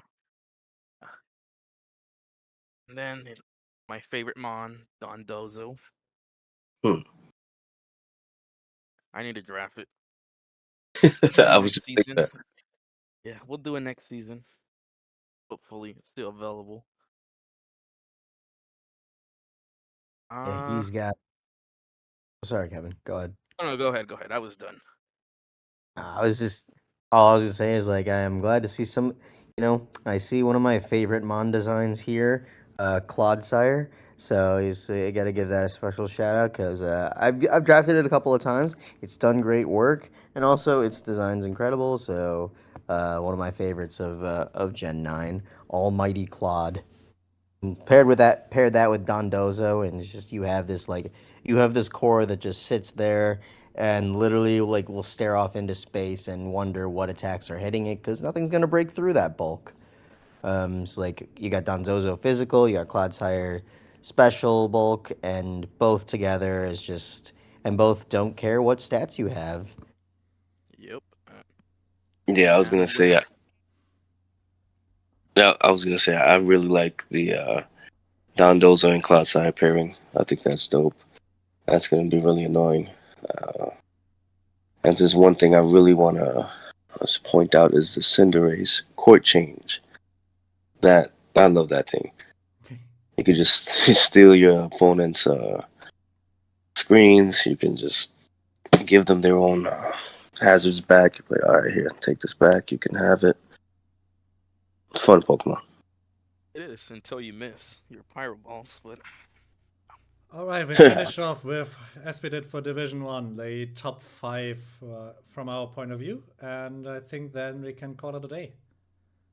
Yeah. Also, like, really, to the people that got cut short compared to the others, I'm really sorry. But you have to imagine, I'm sitting at 4 a.m. now, recording 3 hours, because I'm from Germany. My time zone is just kind of shitty sometimes for this kind of shenanigans.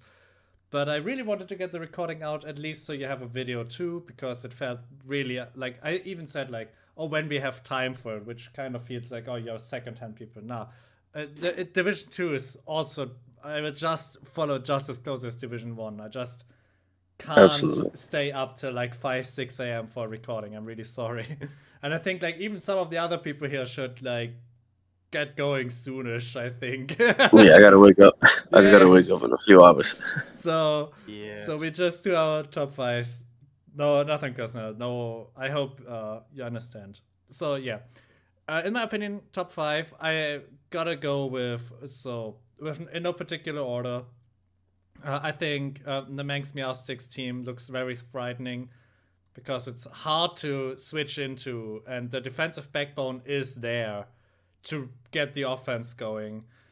I think the last team we talked about from Dolo, the It Works, like it's less of a standout offense and more the balance that kind of feels like what you're gonna do against Clotsire Dondozo. Like, especially when you know, like, whatever you bring in could be threatened by an Iron Valiant or a Cinderace or a Thunderous. So this team looks hard to break and has good breakers. I think the Kalamazoo Kingdras is maybe even the strongest team here that I can see so far. Like Growing Moon, Tornadus T, and Megalakazam as a combo is just nasty and like filled up really nicely with like wish passing and everything. This team looks so frightening and so deadly. It's kind of insane that it went through like that, honestly. I think very high up for me, for the last two are like the Plymouth Primates. I think like the top end part of the team is insane, and the same with Flavortown Flareons. I think both of the teams have like an incredible top end. Plymouth has a better like low end of the spectrum too, with like Quagsire, Swallow, Porygon 2. I think Flavortown Flareons will just bring the same 6 months every week, but you know, it's hard to stop them. So that's my point of view. And shout out to Ohio and Oricorius from Meta Sucks, because that team also looks very, very strong. But I think the other teams have like more going for them, for me at least.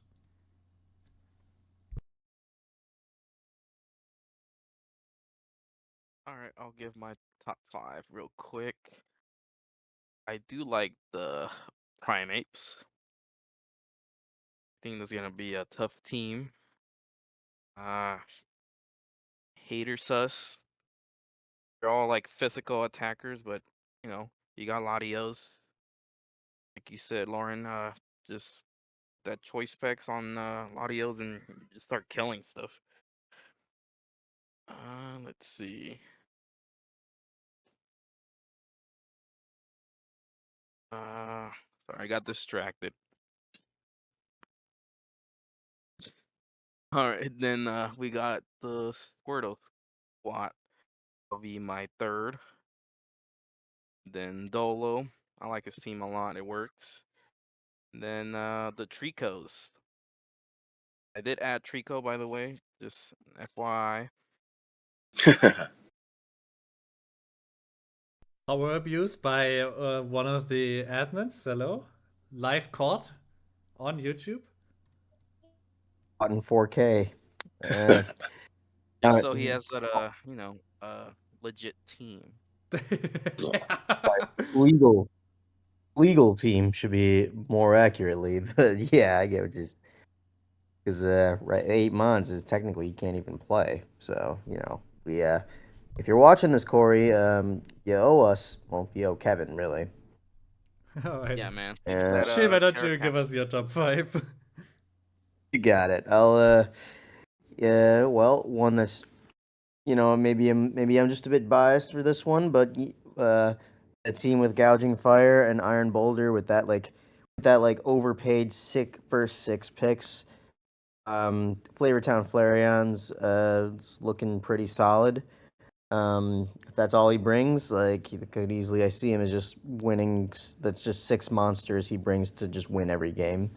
Next up after that, probably the Manx Meowsticks as well, because that team I think also is like, even though it's like one of those teams that it makes it went the route of we're gonna draft fewer, but we're gonna draft fewer, but we're gonna pay more for what we did draft.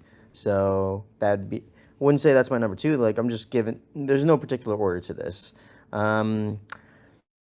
My third one, again, no particular order. Probably, I would have to say, I'm gonna give that to Alabama Arcaniners because, like, I see the potential. I see he can do a lot if he sets it up right. Um, my fourth, ooh, my fourth. I think I got to give it to the Iron Valiant Undozo team at the end. The team by It Works. And now fifth, I'd say we got. I know. I'd say one. I'd say we got a little bit of a tie here. I'd say between Igloo Boy with his Roaring Moon team and Corey's now legal team of Dragapult, Clefable, Zero Aura. So if I'm having to split hairs, I think I'd probably go with Corey's, but then I think Chris did a good job, and it's like still worth mentioning that he's in contention. Honorable mention goes to probably Ohio because Mega Lopunny, Meowscarada, and Quackleval just is like that's the physical menaces you don't want to fight ever. So like if he just like unless he gets walled physically, like those three are just gonna run over everything. And then I'll give a special mention, not an honorable mention, but a special mention to to Zovier for drafting a prankster draft and keeping us all interested in what he does this season with it. And we remain cautiously optimistic. Look on the bright Cooking. side here. He's cooking. He could be cooking, and we just don't know what he's cooking yet. Prankster stuff. Yeah. So let's see. Top 5, no particular order. Let's see what I got. Yeah, I like a lot of these teams. Let's see. Kalamazoo Kingdras, Igloo Boy. I like that Roaring Moon, Alakazam, Tornadus T, and that Ogerpon a lot. Plymouth Primates. That's a really cool looking team. I think really high offense. Porygon 2 is a tough one. Let's see. I like the Manx Meowsticks. Like Shira was saying, that Darkrai, that Palafin problem. Sylveon, solid. What's that? 3? Yeah. Can't count one time. I'm sleepy. And let's see. I like It Works. The Dondozo Clodsire combination is going to be pretty nasty. And let's see. Damn. It's real tough. Alabama Arcaniners. This team is pretty scary. Urshifu, Celesteela, Mence, that's Slurpuff. Sheesh. I gotta give an honorable mention to Brandon, Scarf Diggersby. I think this is a really cool looking team. That Sticky Web is gonna go crazy with all this power that he got. And I like that he switched things up this time and he picked up that Mega Sharpedo. That's gonna be nice.